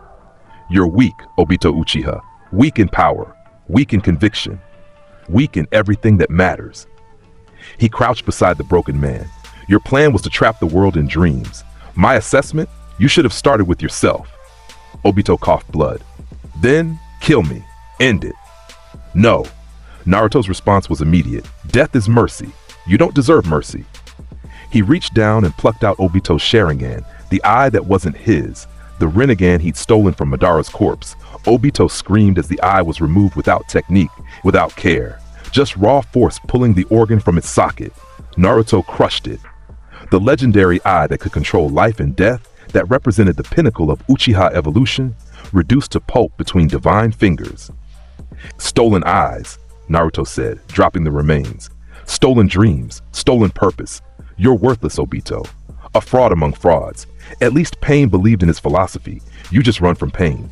He stood and walked away. Live with your failure, insect. Live knowing your grand plan was destroyed by a boy who doesn't even care about your goals. That's a fate worse than death. Obito lay in the rubble. One eye gone, body broken, plans shattered, and sobbed, Naruto returned to Konoha's gates where Team 7 waited. "You didn't kill him," Kakashi observed. "Killing him would be boring," Naruto replied. "Leaving him alive to suffer his failure? That has value." "That's cruel," Sakura said quietly. "That's efficient," Naruto corrected. "Obito's story will spread, another cautionary tale about challenging divinity. That deters future threats better than a corpse." He walked past them toward the village. "Come." Training resumes. "Sasuke, your Mangekyo needs endurance work. Sakura, your medical techniques are inadequate. Cyclops, your Sharingan use is sloppy." "You're going to train all of us?" Kakashi's visible eye widened. "Obviously, you're my team, my property. I refuse to let any of you remain worthless when adequacy is achievable." Team 7 exchanged glances, then hurried after him. Behind them, Obito crawled from the rubble with one eye and shattered dreams, living proof that challenging the tyrant of the seas only ended in ruin. The next month passed in intense training. Naruto pushed Team 7 harder than ever, drilling them in coordination, individual techniques, and strategic thinking. Sasuke mastered his Mangekyo's endurance, learning to activate it without immediate vision loss. Sakura developed advanced medical techniques that could heal injuries mid-combat. Even Kakashi improved his Sharingan efficiency under Naruto's brutal regimen. They became stronger, more cohesive, a genuine team rather than a god in his subjects. And then on a quiet evening, 37 days after Obito's defeat, everything changed. Naruto stood at his apartment window, staring at the village he'd protected for months when he felt something shift. Not physically, emotionally. He thought about Sasuke training until exhaustion, pushing past limits to honor his brother's sacrifice. He thought about Sakura studying medical texts late into the night, determined to protect her teammates. He thought about Kakashi standing at the memorial stone, finding peace with his past through teaching the future. And he realized something that shook him to his core. He cared. Not as property, not as possessions, not as insects he tolerated, as comrades. The admission felt like drowning. Naruto's hands trembled against the window, condensation forming beneath his palms as his control slipped. "How unsightly," he whispered. "Gods don't care. Gods don't need. Gods don't feel," but he did. He'd felt Sasuke's grief and stood guard while his teammate mourned. He'd felt Sakura's determination and acknowledged her growth. He'd felt Kakashi's guilt and helped him move past it. That wasn't obligation. That was connection. Knock, knock. Naruto turned as someone knocked on his door. "Enter," he called, voice carefully controlled. Team 7 walked in together, Sasuke, Sakura, and Kakashi, looking uncertain but determined. "We need to talk," Sakura said. "About?" Naruto kept his tone neutral. "About this." Sasuke gestured at their group.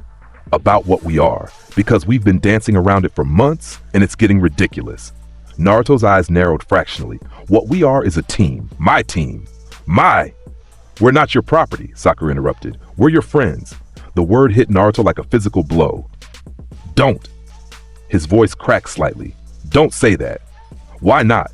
Kakashi stepped forward. "Naruto, you've spent months calling us property, protecting us, training us, standing guard while we grieved. At what point does property become something more?" Naruto's hands clenched. "I am a god. Gods don't have friends. Gods don't need." "You left without telling us when you went to fight Pain," Sasuke said quietly. "But you stood guard while Itachi and I talked. You destroyed Obito's entire plan to protect the village that houses us. You trained me personally after my brother died." He took a step forward. "That's not how you treat property, Naruto. That's how you treat people you care about." "Stop." Naruto's voice carried warning. "I don't care. I'm beyond such things. I'm lonely," Sakura finished gently. "You're lonely, and you've been using us to fill that loneliness while pretending you don't need us." The words stripped Naruto's defenses away like tide eroding a beach. He wanted to argue, to reassert his superiority, to maintain the distance that kept him safe from caring, but he couldn't, because she was right. Naruto's voice dropped to barely a whisper. "I don't know how to be friends." "Why not?" Kakashi asked. "Because gods don't care." Naruto's composure cracked. "Gods don't feel. Gods don't need anyone. Poseidon ruled Atlantis alone, feared by all, loved by none, and died to a human's blade with no one to mourn him." He turned to the window, unable to face them. "I remember that loneliness, that isolation, being perfect and untouchable and utterly, absolutely alone. And I don't want that ending again. The confession hung in the air. Sasuke's eyes widened. Sakura's hand went to her mouth. Even Kakashi looked shocked. Then don't, Sasuke said simply. Don't be alone. Accept that we're here. That we want to be here. Not because you're a god, but because you're Naruto. I'm not Naruto. The blonde's voice was hollow. I'm Poseidon inhabiting a human shell. I'm our teammate, Sakura interrupted. Our comrade, our friend. She walked over and placed one hand on his shoulder. Naruto flinched at the contact but didn't pull away. You can be both, Sakura continued. A god and our friend. Those things aren't mutually exclusive. She's right, Kakashi added. You're powerful beyond comprehension, but you're also the boy who stood guard while Sasuke mourned, who trained us personally, who protected the village because we live here. That's not divine obligation. That's friendship. Naruto's hands trembled against the window. I've never. Then learn, Sasuke said, echoing Naruto's own words from weeks ago. Learn to care, learn to connect, learn to be more than just power and perfection. For a long moment, Naruto stood frozen, then, so quietly they almost missed it. I'm afraid. The admission shattered the last of his walls. Of what? Sakura asked gently. Of losing you. Naruto's voice cracked. If I acknowledge that you're friends, if I admit I care, then your deaths will hurt. Your suffering will matter. I'll be vulnerable to pain that gods shouldn't feel. Yes, Kakashi said simply. That's what caring means. It opens you to hurt, but it also gives you something worth protecting. Naruto turned finally, facing them with eyes that held millennia of loneliness. You're insects, he said, but the words lacked their usual venom. Weak, inadequate, mortal. Yes, Sasuke agreed. And we're your friends anyway. Naruto stared at them. At Sasuke with his Manjikyo eyes that could almost track divine speed now. At Sakura with her medical knowledge that could save lives. At Kakashi with his Sharingan that had copied 1,000 techniques. They were inadequate by divine standards. But they were his inadequate insects, and he cared about them. You are not my property, Naruto said finally, each word feeling like surrender. You are my team, my comrades.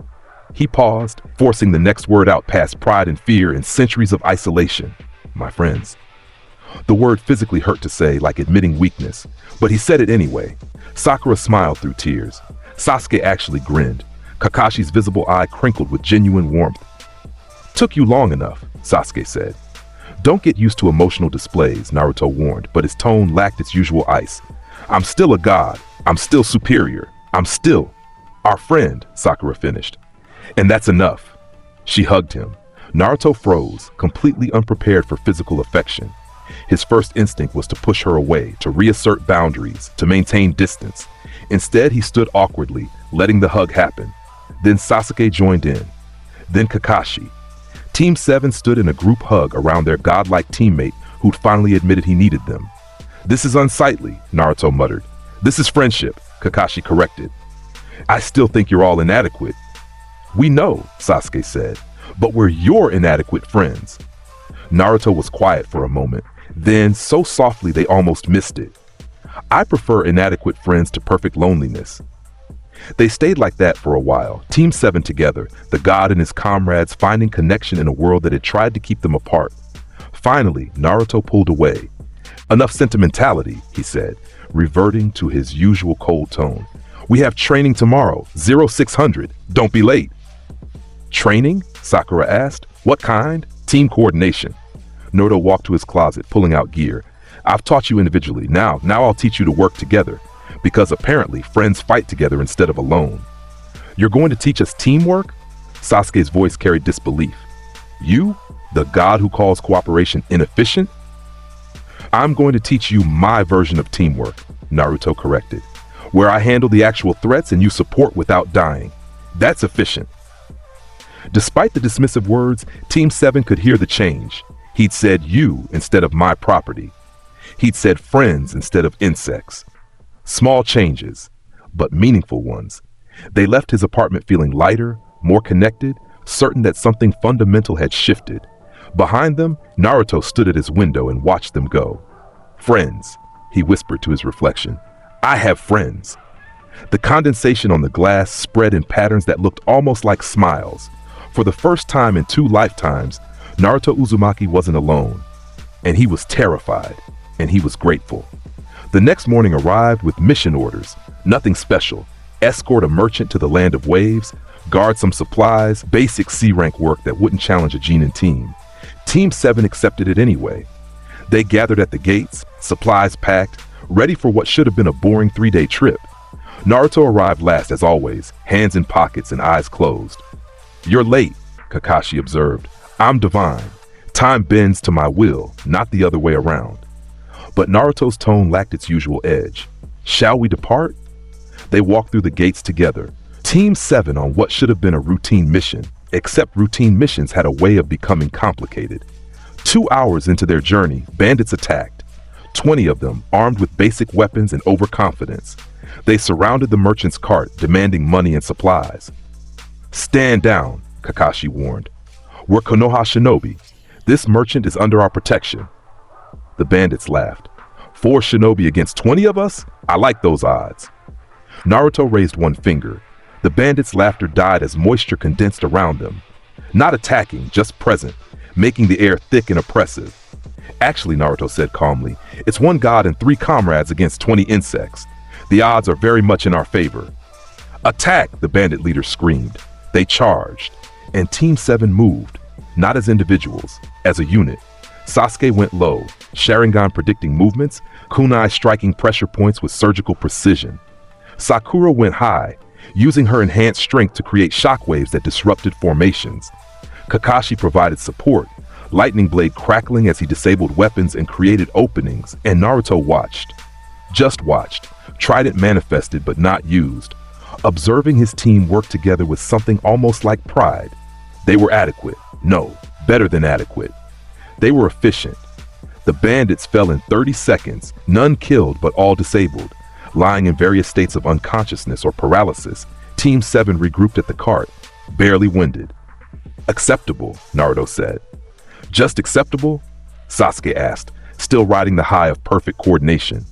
"You left 3 openings in your formation. Sakura's timing was 0.2 seconds off on her 3rd strike. Kakashi's Chidori was overcharged by approximately 15%. Naruto listed their flaws without emotion.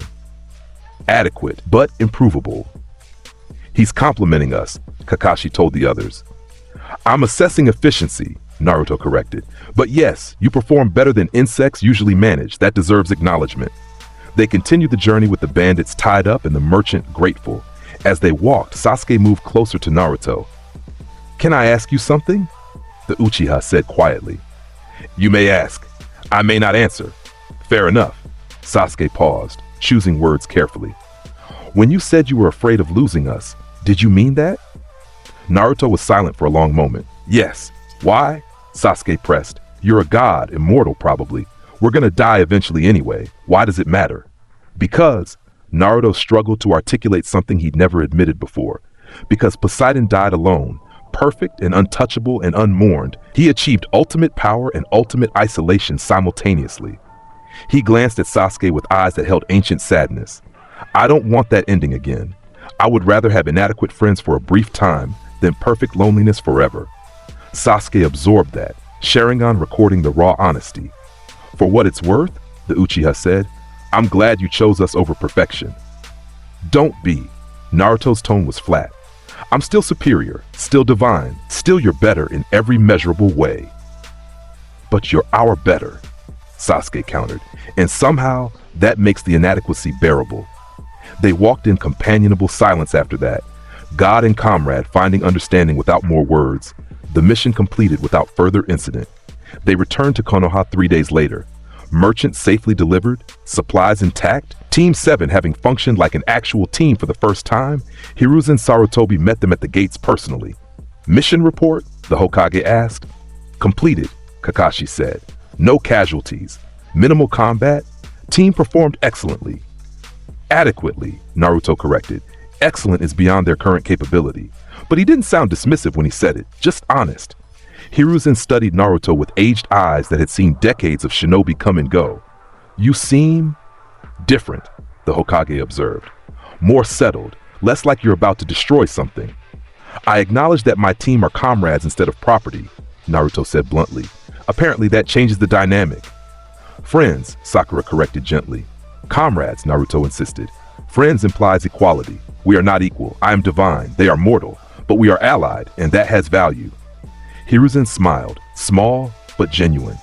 I'm glad you found that value, Naruto. Konoha is stronger with you protecting it. But more importantly, you seem happier. I'm not happy, Naruto said immediately. Happiness is a human emotion. I simply experienced less dissatisfaction than previously. He's happy, Sasuke stage whispered to Kakashi. Obviously, the Jonin whispered back. Naruto heard them. His senses were impossibly sharp and almost smiled. Almost. Dismissed, Hiruzen said. Rest today. Training resumes tomorrow. Team 7 dispersed, Kakashi to the memorial stone, Sakura to the hospital, Sasuke to the Uchiha compound. Naruto stood alone at the gates, watching the village settle into evening routines. Civilians walked home from work, children played in parks. Life continued in the shadow of a god who could end it all with a gesture and chose not to. Poseidon, Naruto murmured to himself. The tyrant of the seas. Perfect, divine, alone. He pressed his hand against the gate, feeling moisture in the wood respond to his presence. But Naruto Uzumaki has friends, has comrades, has people who matter enough to make vulnerability acceptable. The admission no longer hurt as much. Behind him, someone cleared their throat. Naruto turned to find Team 7 standing there. Sasuke, Sakura, and Kakashi, looking uncertain but determined. We thought you might want company, Sakura said.